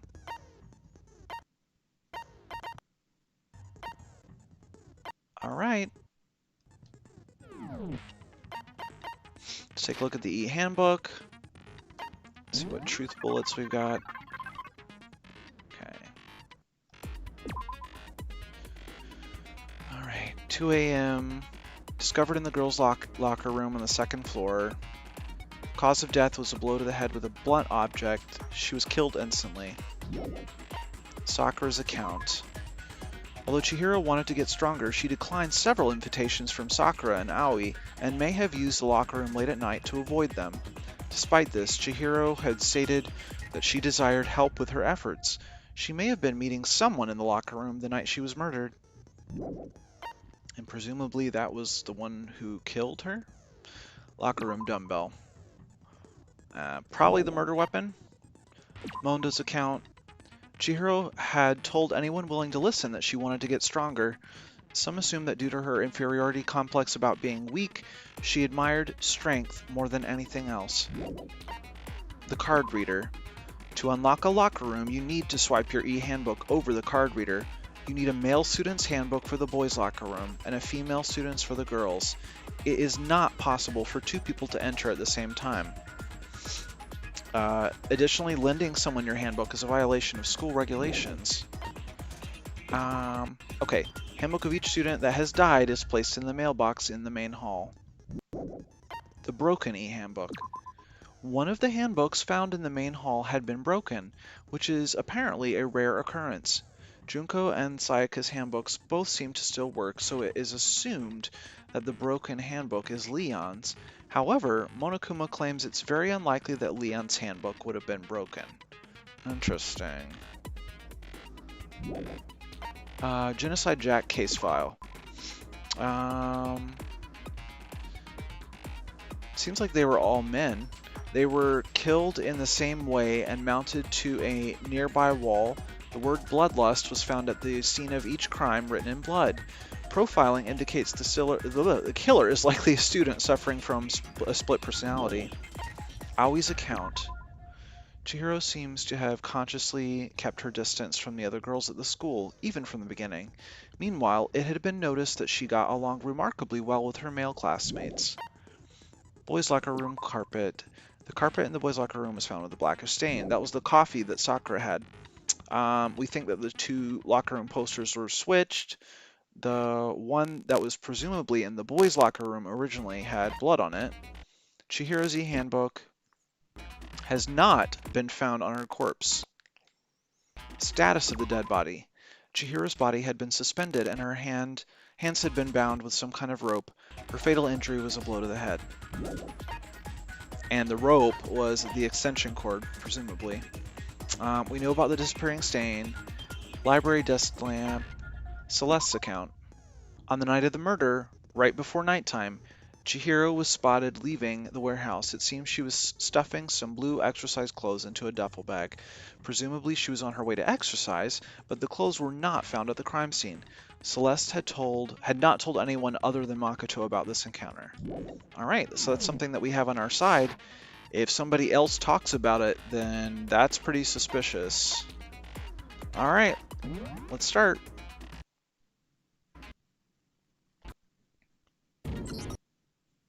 Begin trial. So, your votes will determine the results. If you can figure out who done it, then only they will receive punishment. But if you pick the wrong one, then I'll punish everyone besides the blackened, and the one that deceived everyone else will graduate. Okay, then. So, first off, let's talk about the murder weapon! First, we have to make clear what was used to deliver the fatal blow.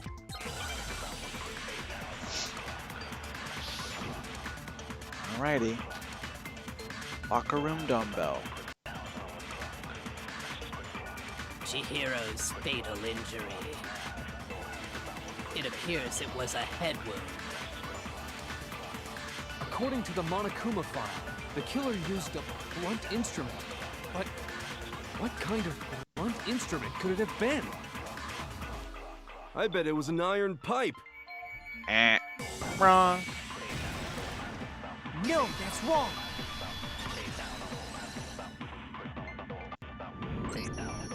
Can we agree that the object that dealt the fatal blow was the dumbbell, found at the scene of the crime? It was covered in blood, and there was nothing else at the scene that could have caused that kind of injury. Okay, and because last time this was a problem, I'm going to turn the background volume up, background music volume. Okay. And the wound on the victim's head is consistent with the shape of the dumbbell. As The far as trials I'm always have really concerned, cool music. There's no mistake and no room for doubt on this one. You looked at her head wound? Does that drown out the voices? If I need to adjust this, let me know.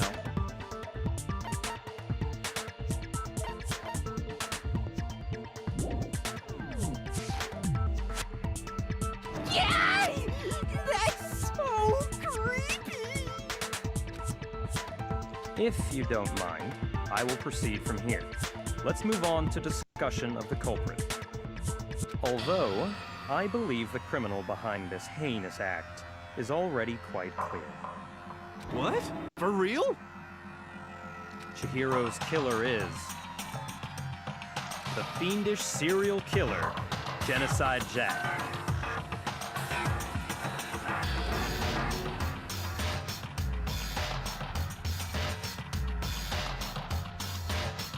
Did he really kill Chihiro? A new element has been added.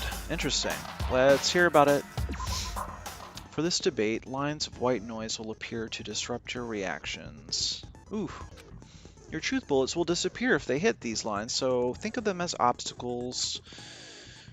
Press the A button to attach the silencer, which you can use to shoot down the white noise.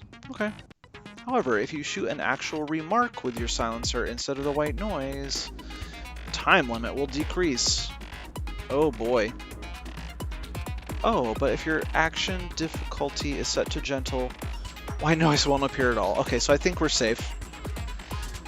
In which case, you can forget about the silencer and just focus on the situation in front of you. Well then, good luck and have fun.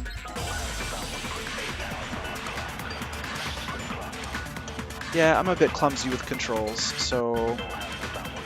Alright, let's think back to the Genocide Jack case files. Type of person he kills, Is Genocide Jack. the way that they're strung up. Case closed. As far as I'm concerned. But that's impossible! Why? What makes it impossible? Well, I mean, come on! There's just no proof for it. Hey, so, speaking of Genocide Jack, I don't know who that is!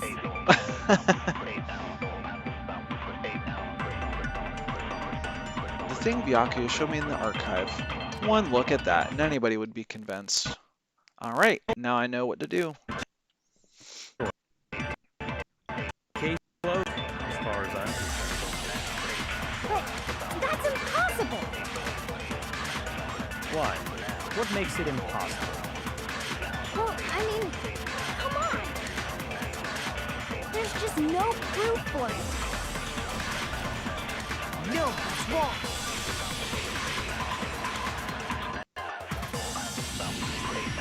I might know one reason he could be involved. What? I found this file while I was looking around the archive in the library. I guess it's some kind of confidential file the police put together about the Genocide Jack case. What? That's kind of weird as shit, isn't it?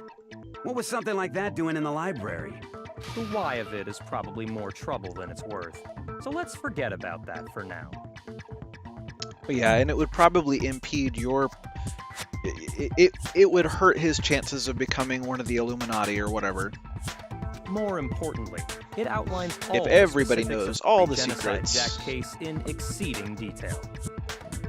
According to the file, there appear to be two defining characteristics in every Genocide Jack case. The first is that a bloody message is found written at the scene of every murder. Oh, that's right. Booblust. Booblust? Hifumi. Come on, man. No. It's actually bloodlust. But more important is the other characteristic, and it's something that has never been made public. Never made public?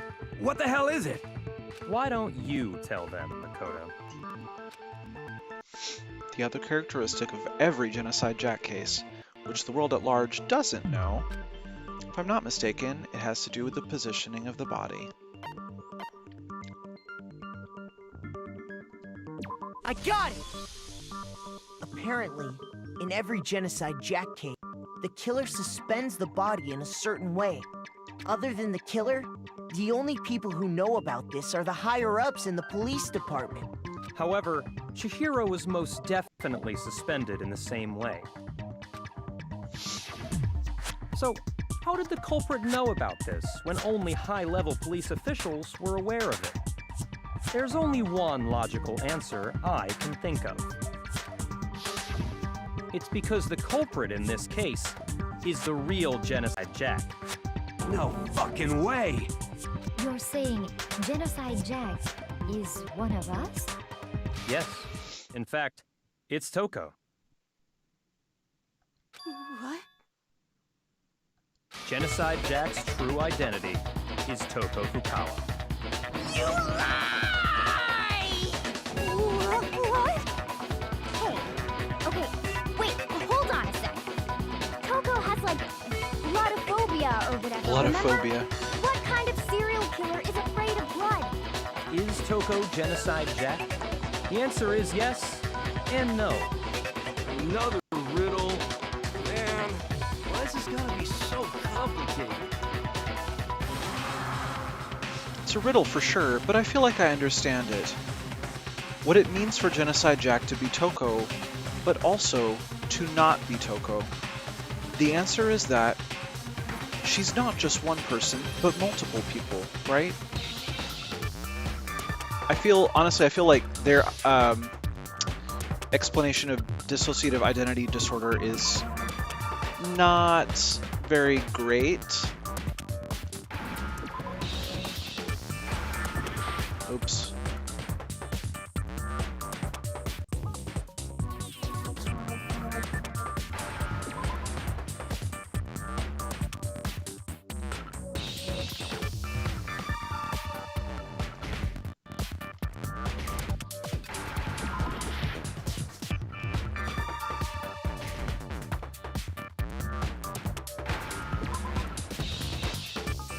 Now I understand. Is it because Genocide Jack has a Split personality. And yeah, honestly, this is one of those things that, like, it's one of those go-to mental health type subjects that's always sensationalized when it's in a piece of literature or media or something, that they're just kind of like, oh yeah, it's almost always necessarily got something sinister going on with it, which isn't great representation, but it is what it is, and it's everywhere. I think I read that somewhere in the file too. I feel similarly about things like OCD and bipolar disorder, two things that I myself have, so it's just kind of like, after a while, you learn to just live with the kind of stuff that they put into media. They thought that the suspect might have, what did they call it? Dissociative identity disorder. Oh, okay. But still, to go and say that about Miss Fukawa is... All right, Puff, thanks for coming out. I'm glad you got to watch most of it. Perfectly acceptable. Toko's strange behavior after seeing the body is proof enough that she has a split personality. You seem really sure, Byakuya. The one thing that shows Toko could have a split personality, it has to do with her behavior. Yeah, I mean, her behavior did change. Fainting is not proof. You're talking about how she started acting totally different than usual, right? That's right. Think back. She fainted when she saw Chihiro's corpse, and then, when she woke up... I'm fine. Whoa, is that a dead body? Hey, are you dead? She must have hit her head real hard when she fainted. The world has a front and a back, a top ending and a bottom, a sea of truth and a web of lies. This is quite concerning. I mean, she sounds completely different. She was acting funny, that's for sure. That melancholy tone of hers completely disappeared. Don't go assigning adjectives to my tone without permission. Not to mention, once she regained consciousness and saw Chihiro's body again, she was utterly calm. In other words, within her is one personality that can't handle blood, and one that obviously can. So when Toko trapped herself in her room, it's because she was scared of Genocide Jack?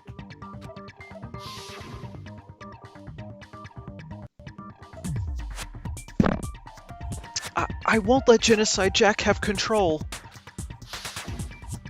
I'll drive out the killer. Drive out the murderous fiend. The reason she locked herself in her room wasn't to keep other people from getting in. It was to keep her other personality from getting out. What? Toko was afraid of the murderous fiend inside of her, of killing even more people. How? Yeah. You know all this. I do believe you misunderstood her. What she's trying to say isn't, how can you know all this? No. What she wants to know is, how could you tell them? Ah. Huh? Last night, just before Monokuma gave his motive speech, Toko and I had a strange conversation. She told me a most interesting story. Yeah, it does make the most sense so far, doesn't it, Topazium? He was afraid it could appear and attack at any time. And here's Byakuya spilling the And beans. That is what's caused her to have such a bleak attitude. Isn't that right, Toko? And if Chihiro was killed in the girls' locker room, then it makes sense that a girl would have been the one to go in and do the murdering. But we're still not quite sure on that fact because some things are kind of out of place. I'm not sure why posters and rugs are so mixed up too, so... This is all a lie. Right, Toko? You said you wouldn't tell anyone. I mean, that is kind of low, Byakuya. What? You promised! I can't believe you lied! You have only yourself to blame. You came to me with your tragic little story. I didn't ask you to. I mean, he's such an asshole, but he's also a little bit helpful at, you know, furthering the plot and all the exposition that he's sort of dumped on us, so... This yeah. is the real world, not some romantic fantasy fairy tale. Besides, you broke your promise first. And plus, can you honestly trust any guy whose aspiration is to be, like, one of the Illuminati? Like, yeah. You said that as long as you were here, no matter what, you wouldn't let Genocide Jack kill anyone. But in spite of that promise...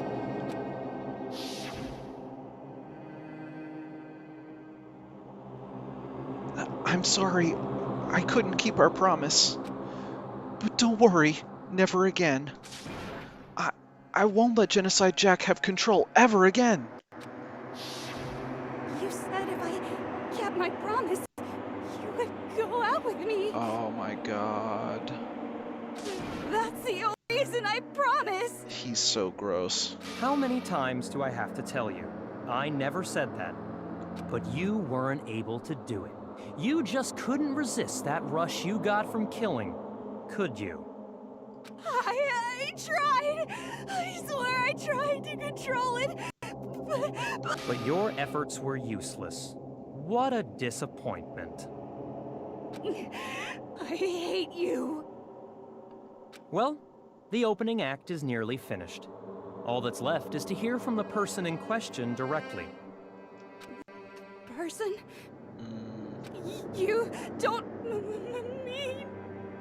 Oh, and poor Hifumi has to be right next to her.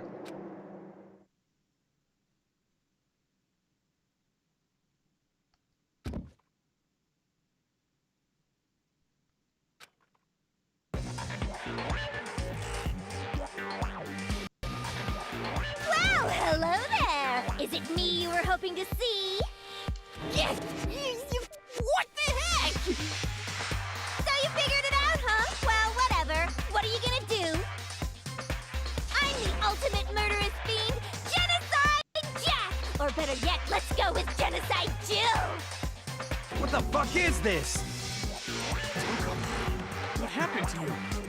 Not Toko, that's a username. And what happened is a textbook split personality. So what if one of them happens to be a serial killer? You should turn a blind eye to one's fault.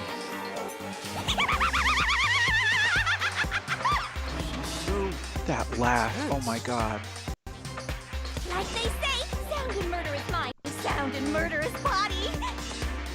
This one is so different from the one we've come to know. Yes, well, the world is composed of a front and a back, you know. Just like how every inning has a top and a bottom, or how in the depths of every truth lives a little lie. Behind every dark and gloomy soul lives another that shines as bright as the sun!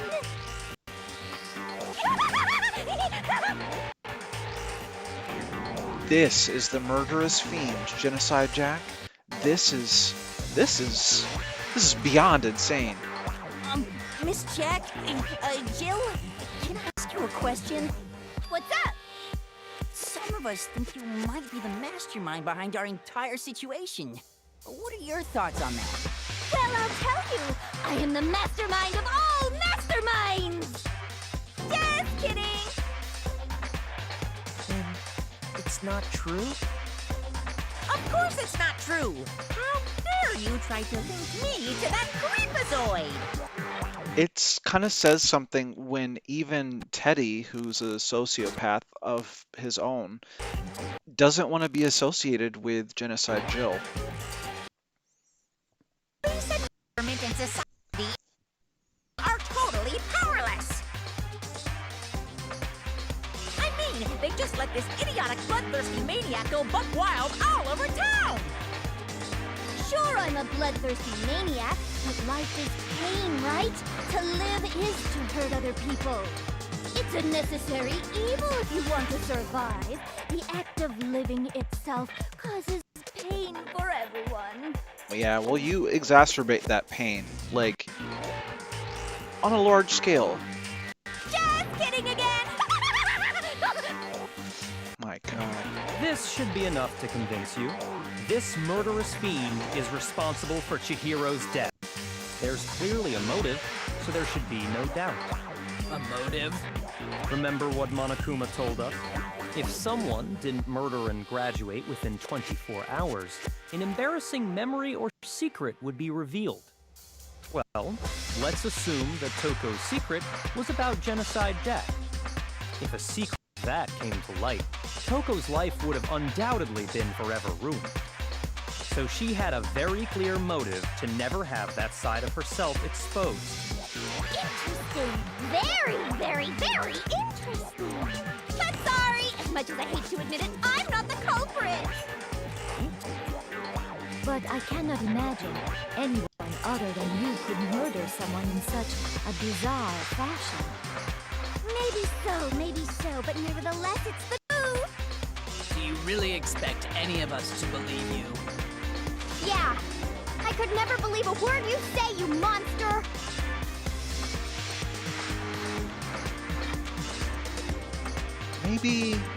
Maybe she's totally right about that, but something's still bothering me. What she said. I need to get some more details about all of this.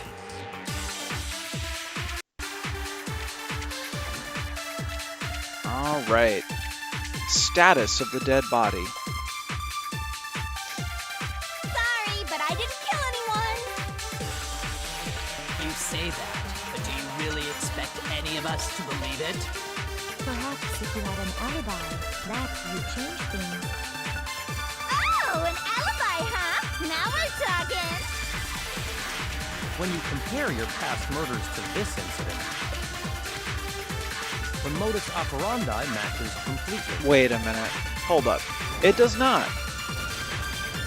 No, that's wrong. Okay, there were like a bunch of scissors and they were pinned to a Methods of wall. murder really exactly the That same? was not I'm not Chihiro's so sure about that. situation at all. She was tied up with an extension cord. I think there's a slight difference between the Genocide Jack cases and this one. Huh? How's it any different? Uh-oh, you don't know? Well then, human garbage, let me tell you! I murder with passion and conviction. I consider myself a professional, and I have a very particular way of doing things. Imagine you go to a fancy Italian restaurant. They're very picky about the noodles, the sauce, everything. Yeah, and look, like, they were definitely stabbed to death, and Chihiro was bludgeoned with a heavy object. But what happened to Chihiro?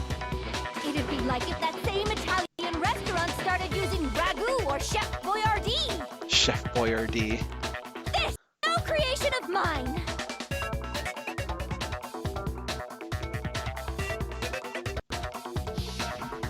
Let me rephrase that in a way that maybe makes more sense.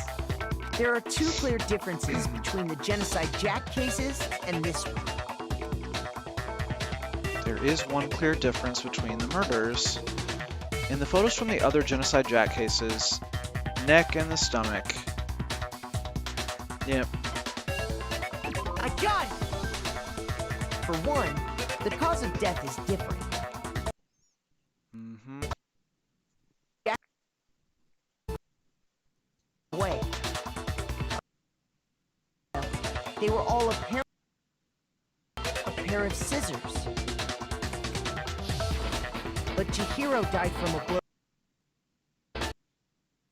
Ah, yes. That is remarkably different from the other murders. Wouldn't it be strange for someone who kills the same way without fail to suddenly change their method? And there's more. One more conflicting detail. That's right. In my recipe of murder, if the bloody message is the tortellini, then the arrangement of the body would be the pesto sauce. God, I could go for some pesto tortellini right now. Could you please stop comparing killing people to cooking? So, are you saying the other...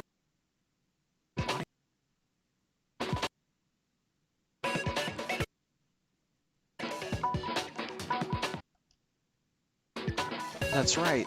The second difference is related to how she was suspended. In the photos of the other Genocide Jack cases, all the other victims were stabbed through their hands. Here, you'll see a clear difference. I got it! What was used to Do you suspend remember her? what the killer used to suspend her? They used some kind of rope to hang her up by her wrists. What is your point? Well, in all the previous Genocide Jack cases, something else was used to suspend them.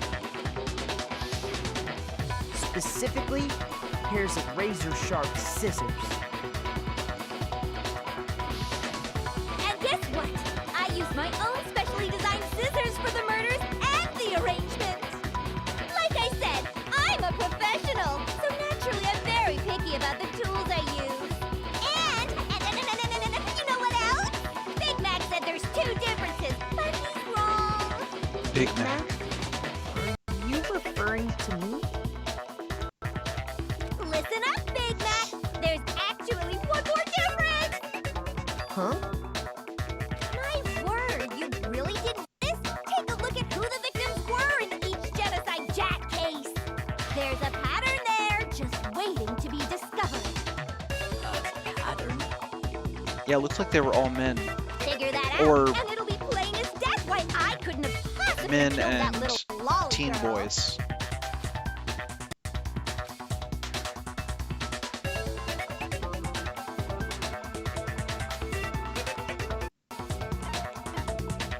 I got it! Is it because Chihiro was a girl? Bingo! Bullseye! Right on the money! What are you talking about? In all the Genocide Jack cases, all the victims had something in common. Ken Harada, 32. Tetsuhiro Hondo, 17. Shoji Gaku, 23. Kano Issei, 14. Takashi Yoshida, 30.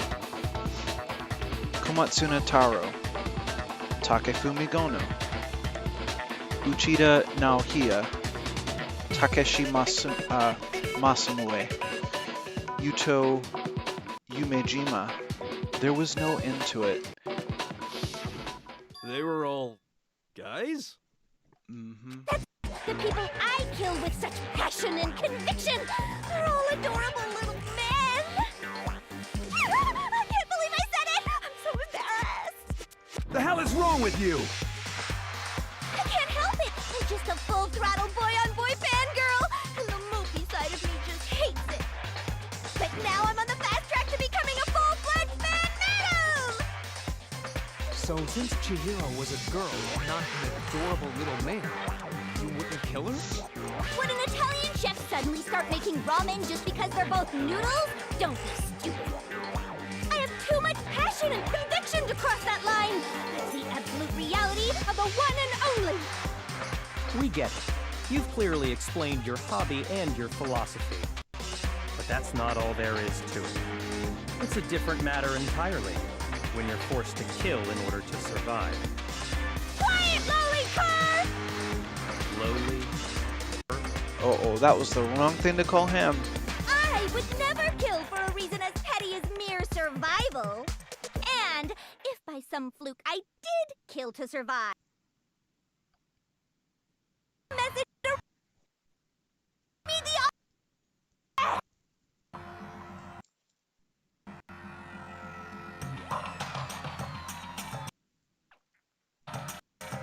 That does make some amount of sense. Plus, whatever reason I have for killing, I would never leave out my prized scissors. Who would go out of their way to use a big, stupid, heavy dumbbell? Maybe you used the dumbbell because you couldn't find any scissors in the school? Any scissors? I don't just use any scissors. I only use my own set of high-class envy of the entire world scissors! Okay, whatever. There still aren't any in the school. Are you sure about that? Uh-oh. Da-da-da-da! Oh my god. She's fully equipped! That's right! So I can kill anywhere, anytime! Why would I resort to dumbbells or rope when I have my trusty scissors by my side? Go ahead, tell me I'm wrong, you can you gutter dogs, all of you! Not to mention, I have no clue how to tie a good knot. The rope's probably out of the question anyway! I have no idea what's going on anymore. Could such a heinous villain really be innocent?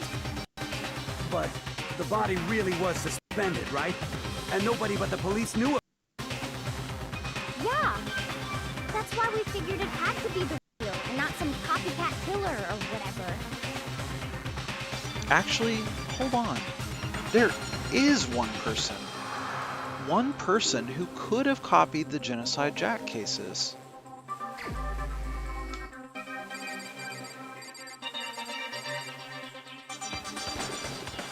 Is it Byakuya? Byakuya, it's possible you could have found out, isn't it? Mm-hmm. He's been trying to redirect suspicion this whole time. You'd have no problem gaining access to classified government documents or internal police records. Plus, you already looked through the Genocide Jack file before this all happened, hadn't you? Are you saying Mr. Togami did it? Then the reason he pushed the theory of Genocide Jack being the killer so hard was because he wanted to pin the crime on her. He rearranged the scene to disguise it and make it look like I put my stamp on it. The adorable glasses man was behind it all. Oh, I'm on fire! Well, Byakuya, what's your response? I see. So now the suspicion falls on me. Then I must ask, when would you say I began acting suspicious? Surely you must have an answer. Looking back and thinking about it now,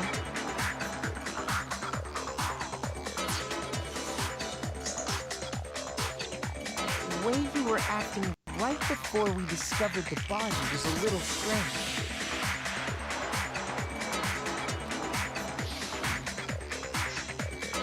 And the locker rooms. They're suspicious. Very suspicious indeed. Wouldn't you agree? Huh? Suspicious? It seems nobody searched the locker rooms. Let's start with the girls' locker room. You wanted to go to the girls' locker room right away, right? But since you're a guy... I should have naturally thought of the boys' locker room first. Is that what you want to say? The victim was Chihiro, a girl. Hence why I said we should check the girls' locker room. Bro, how did you know that Chihiro was the victim? Nothing strange about that, I'd say. On the contrary, there's something very strange. Okay then, what's so strange about it? Go ahead, share with the rest of the class.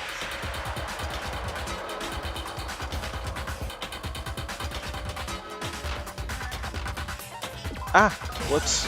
No!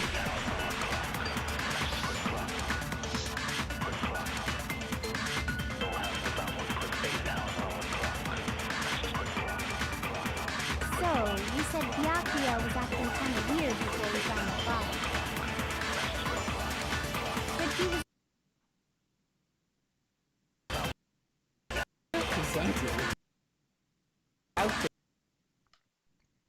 Hifumi, we don't need to know that. That's a nut. Was Chihiro. How did you know that?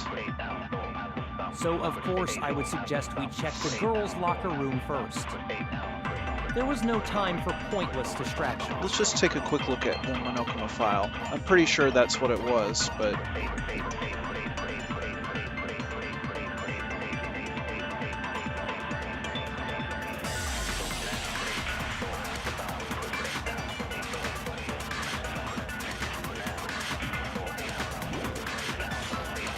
The Monokuma file wasn't given to us so strange about until after 3 of us had found the body already.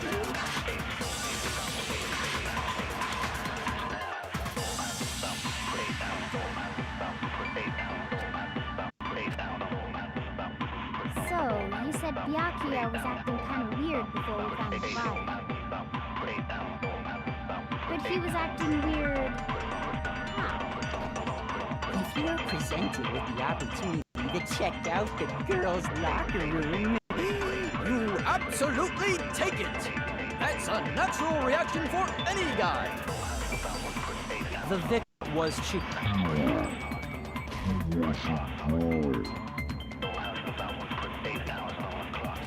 shoot! Oh, it's the before we found the body part. So, you said Byakuya was acting kind of weird before we found the body. Oh, you know what? I have the wrong bullet. That must be what it is. So, you said Byakuya was acting kind of weird before we found the body. I only have one bullet. Huh. But he was acting weird. If you guys see something I'm missing, let me know. If you're presented with the opportunity to check out the girls' locker room, You absolutely take it. That's a natural reaction for any guy. The victim was Chihiro, who was a girl. So of course I would suggest we check the girls' locker room first. There was no time for pointless distractions. What's so strange about that? you wish you'd taken me with you. Okay.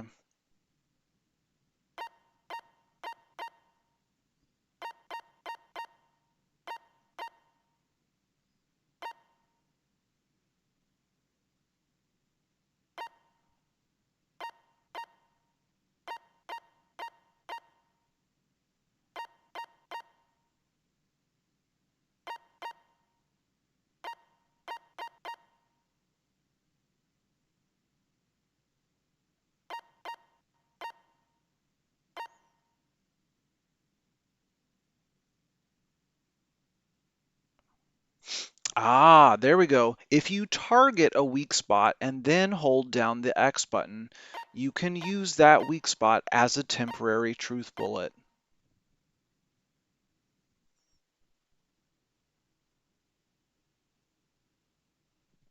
That's what I was missing. When I accidentally sped past the explanation. Okay, I'm glad we figured it out. All right.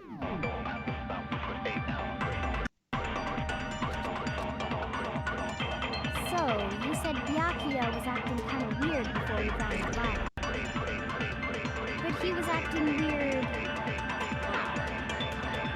Oh, thank you, Mason. Yes. The opportunity to check out the girls' locker room. You absolutely take it! That's a natural reaction for any guy! The victim was Chihiro. No, it's wrong! Yay! Thank you, I'll Mason. tell you what's so strange That is about exactly that. right. I completely forgot about that. Because up until we actually discovered the body, we couldn't have known who the victim was. So your claim that you went to the girls' locker room first because Chihiro was the victim doesn't hold up. I see. That's a good answer, I must admit. Interesting. Very interesting indeed. But your reasoning is still too weak. Huh? What's wrong? Is that it? Surely you've got more than that. Go ahead. Show us. What's with Byakuya's attitude? It's like he doesn't even care. I've got him cornered, but he's acting like it has nothing to do with him. What's the matter? You're not finished already, are you? There must be more to it. There is. I think. There is more to it. Think about it. We just talked about the differences between this case and past Genocide Jack incidents. The proof you're looking for is hidden in there. Oh? Proof that I'm the culprit, you mean? The differences between this case and other Genocide Jack murders.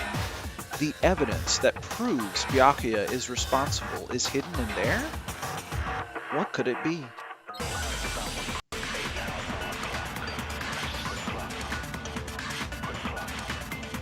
Library desk lamp. Okay. Let's think about that extension cord then. The difference between the cases?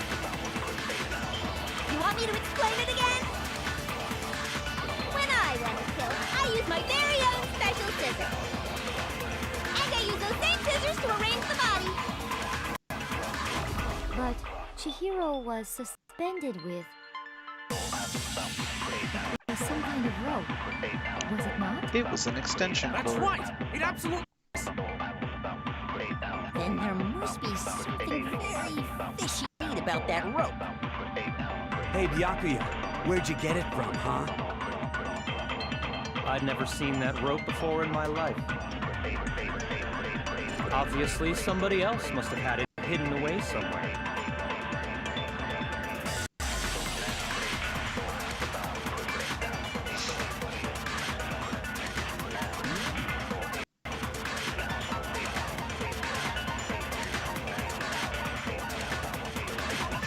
Byakuya was known to use this lamp often. However, the extension cord had gone missing at some point, and the lamp's cord couldn't quite reach the outlet. Okay. Difference between the cases? Pretty sure it's I'd never seen that rope. When I want to kill, I use my very own special scissors. And I use those same scissors to arrange the body. But Chihiro was suspended with... It was some kind of rope, was it not? That's right! It absolutely was! Then there must be something very fishy indeed about that rope. Hey, Byakuya, where'd you get it from, huh? I'd never had rope before in my life. Obviously, somebody else must have had it hidden away somewhere.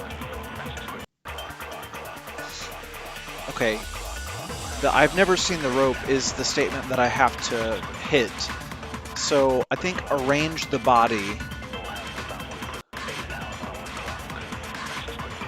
I think arrange the body is the bullet.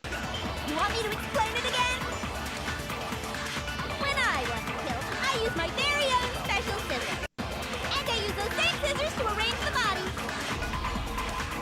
But Chihiro was suspended with...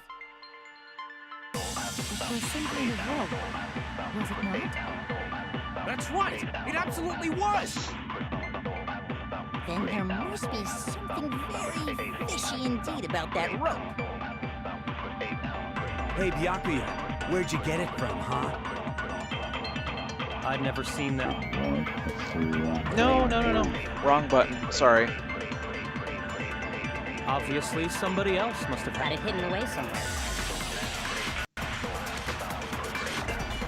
The difference between... You want me to explain when I was killed? I used those same scissors to arrange the body. But Chihiro was suspended with... It was some kind of rope. That's right! It has to be... Hey, Byakuya, wait, I've never seen... Uh-oh. Shoot!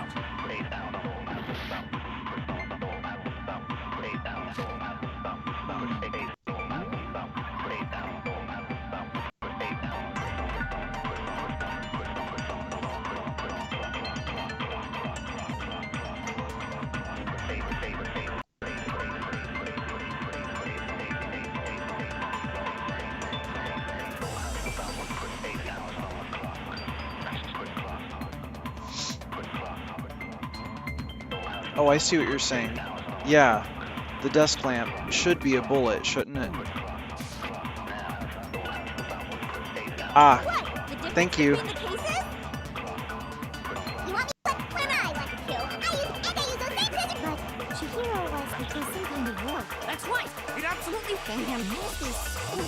Hey, Byakuya, Where'd you get it from, huh? I'd never seen that. Yay! Thank you so much, Cherry. I just kind of missed that. I guess I thought we had entered a new phase of the... Actually, I'm pretty sure you have seen it before. Because, you see, that rope, or should I say, that extension cord? what? An extension cord? Byakuya, you've used the extension cord in the library more than once, haven't you? And the same extension cord that was in the library all this time went missing after the murder.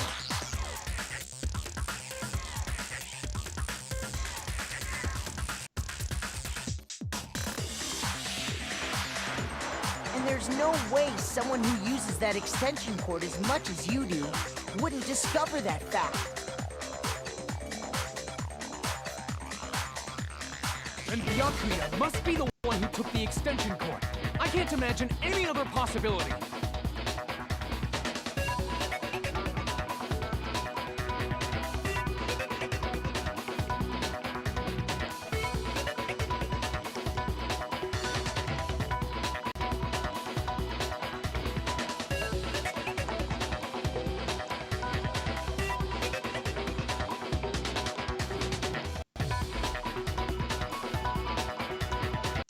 That's really what you think?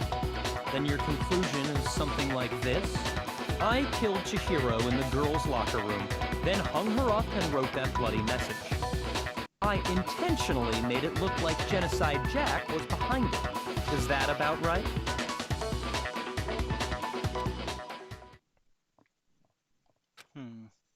He's doing it again. He's totally calm, totally unconcerned. As if he's not even involved. Wait, not even involved? What's wrong? I asked you if you think that's what happened. Hell yes, that's what happened. So that's it, right? Byakuya's the killer. I don't disagree with not disagreeing. He kept calling this a game, right? So he'd be totally willing to do something like this to win. Sorry, but could we hold on just a second? I think we need to talk about this a little more. We really need to. already decided who did it. I know, but still. There's something that's still bothering me. Is that right? And what, pray tell, is still bothering you? I killed her in the girls' locker room, then disguised my crime. Specifically, I dressed it up to make it look like it was the work of a homicidal psychopath. What about all that bothers you? Wait, what was that just now? Something's not right. Chihiro's body was definitely found in the girls' locker room, but does that mean... Can I really just accept what Byakuya has said as the truth? No, I don't think so. There's definitely something off about what he said. The scene of the crime. I got it! You say you killed Chihiro in the girls' locker room, right? But are you sure about that? Isn't it possible that the murder took place somewhere else? How disappointing. What kind of question is that? Even in the world of disappointments, this is a true letdown. She was found dead in the girls' locker room. There is absolutely no question about that.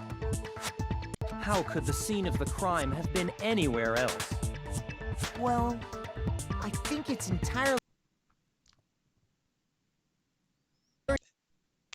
possible that she was killed somewhere else, then carried there later. Along with the rest of the murder scene. That was awfully specific. Please tell me you have a reason for saying all of that. I believe I do. Hey, Byakuya, did I just take you off guard? When the story suddenly moved to the crime scene, Byakuya, who'd been so confident up until now, maybe Byakuya never even realized that the actual scene of the crime could have been somewhere else. Hey, don't just move on without permission! What do you mean she was killed somewhere else? Come on, Makoto. If there's any chance the murder took place somewhere else, let's see the proof. Alright, I will show you then. Evidence that shows the murder took place somewhere else. There was something that was switched between the boys' and girls' locker rooms. First, the two locker room posters. The proof that she was killed somewhere else is the poster that's hanging in the locker room. Your proof is some posters? The poster in the girls' locker room was a picture of a big-boobed supermodel. But don't you think that's kind of strange? Why would the girls' locker room have a poster like that? I bet those massive jugs of hers were totally fake! Meanwhile, the boys' locker room had a poster of the super popular boy band Tornado. Again, that doesn't really seem to belong in a boys' locker room. So you're saying that maybe the posters were switched? And there's one other thing I noticed about the locker rooms. You know what I'm talking about, right, Sakura? You're referring to my protein coffee, aren't you? Protein coffee? While I was in the girls' locker room earlier, I spilled some protein coffee on the carpet. But I noticed that after the murder, the stain had been totally scrubbed away. No, it's not that the stain was scrubbed away. It was moved.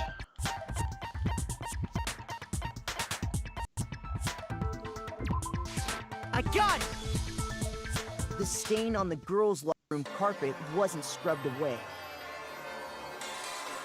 In fact, I found it on the boys' locker room carpet. That's definitely the stain from my protein coffee. Then, does that mean that the carpet was switched too?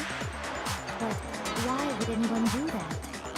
To move the murder scene from one locker room to the other. It's certainly plausible, don't you think? What? In other words, in order to completely swap the scene of the crime, the blood-stained poster and carpet were moved along with the dead body. By doing this, the killer was able to change the entire room where the murder took place. I can certainly follow your reasoning, but why would the culprit bother doing that? Huh? Why would they go through all that trouble of switching the scene of the crime? Actually, an even bigger question. If the murder did take place in the boys' locker room, then how did Chihiro get in the boys' locker room in the first place? Oh, to get into the locker rooms, you have to swipe your e-handbook across the card reader device. And Chihiro's handbook should have only allowed her access to the girls' locker room. She had no way to get into the boys' locker room to begin with. No, she did have a way, and I can tell you what it was. I highly doubt that. Shut up! I'm telling you, I know how she could have done it. Is he right? Could Chihiro really have gotten into the boys' locker room somehow?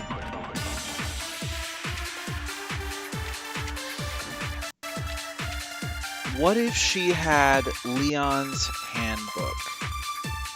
The broken e-handbook. Is it really possible? Could Chihiro really have gotten into the boys' locker room somehow? Ah! I got it! She must have hacked her e-handbook. She was the ultimate Oh, shoot. I'm sure that would have been... No, I don't... She used the thing that... Huh? I'm talking about, Leon. If she had that, she could get into the boys' locker room no problem.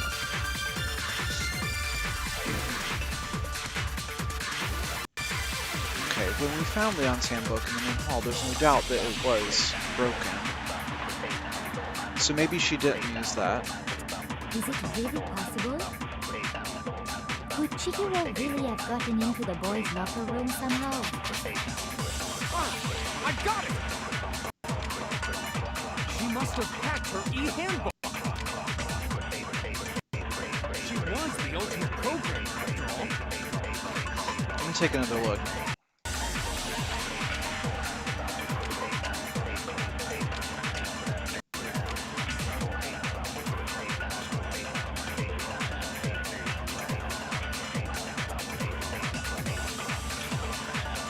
What if, and hear me out, the broken handbook is not Leon's? Evidence being this bottom line here. Very unlikely that Leon's handbook would have broken.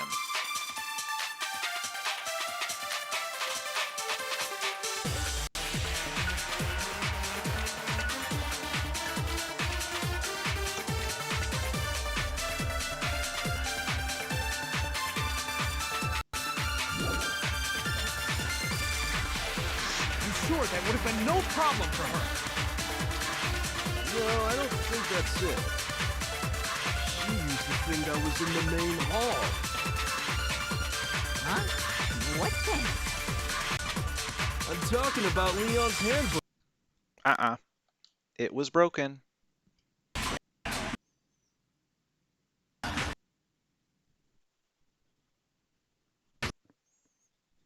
I don't think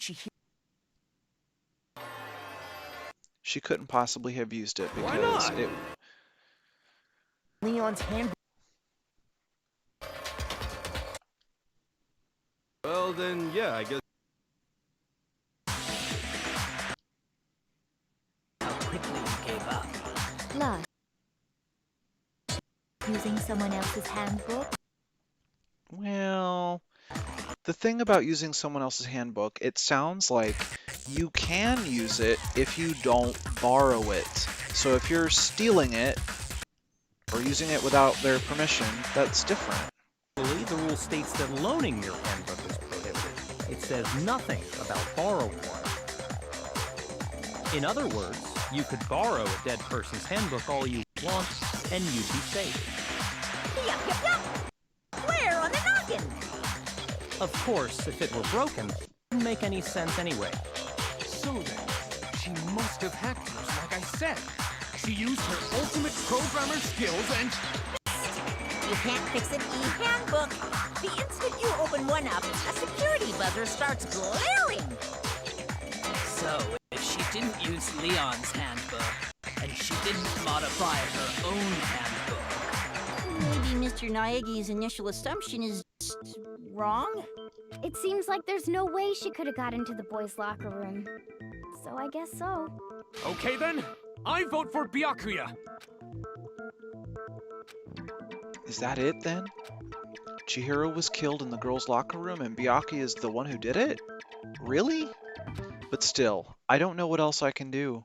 Hold on a second. Okay, I agree Kyoko. with you, though.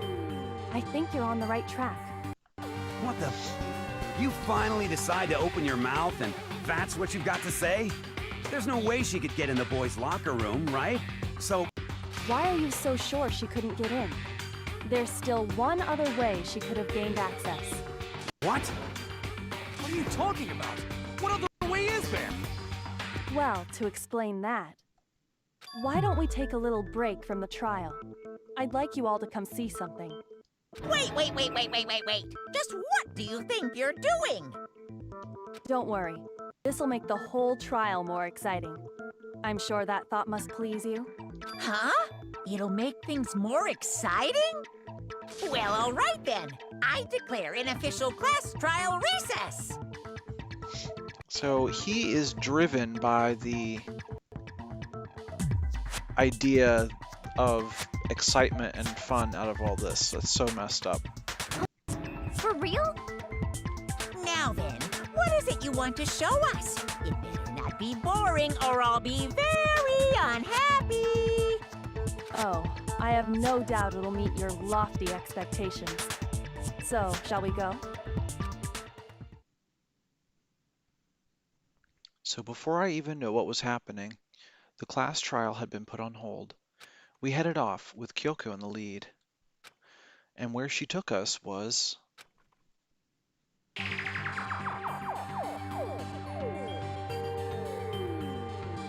The girls' locker room? I doubt it will let me save my game, but let's see. Oh, sure enough, it will. We've already searched this place top to bottom. What are you trying to pull, Missy? I'd like you to examine the victim's body one more time. You want to check it again? Be sure to examine the entire body very carefully. Take your time. Examine her carefully? Like using our hands?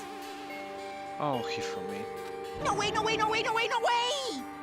It's probably best if I don't want my hands all over a girl's dead body. It's not that I'm creeped out or anything, it's just based on religious grounds, you know? Very well. I'll do it. But you're a girl. You shouldn't have to touch a dead body. Just let one of the boys do it. No, it's okay. I think Chihiro would rather have a girl examine her. So just leave this to me. Sakura.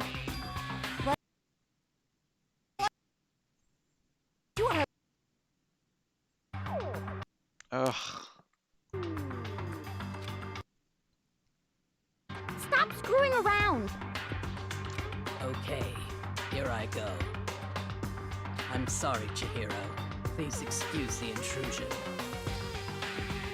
Putting her hands together in a brief prayer, Sakura then began to quietly examine her body. Be sure to check her entire body, and I believe we will solve this particular mystery. Her entire body? I know you say that, but... What? This is... What is this... What is it? Not possible. It's not possible. Sakura's eyes were staring wildly at Chihiro's lifeless form. Her massive frame trembled. This girl is what? Is a boy! Ah, I see. So she was actually a he. Interesting. Thank you for confirming this fact. What? You're joking, right? I wouldn't joke about this. She's practically gone Super Saiyan. Ready? really true? Chihiro was a guy? Oh, what? You guys didn't know? Heck, I knew that right off the bat. Chihiro Fujisaki was totally a guy. He was a cross-dresser? Oh, I'm really on fire! I wish I had killed him! So that's what Kyoko wanted to show everyone, huh? Interesting.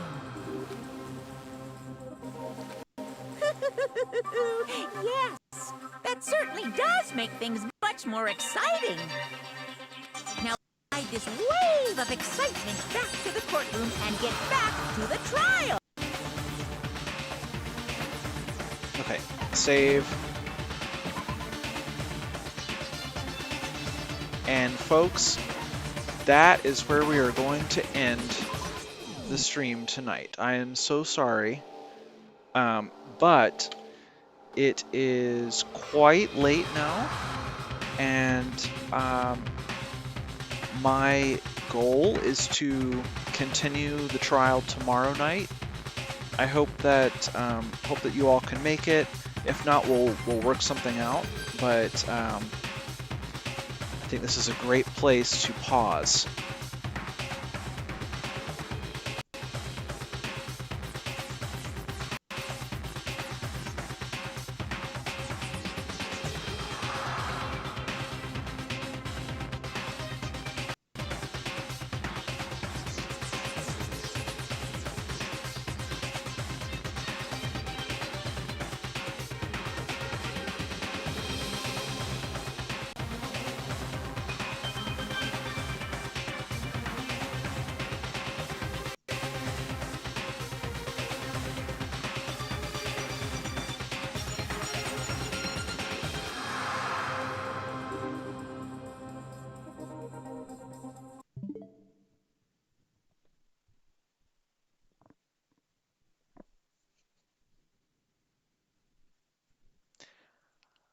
Okay, y'all, you're so silly.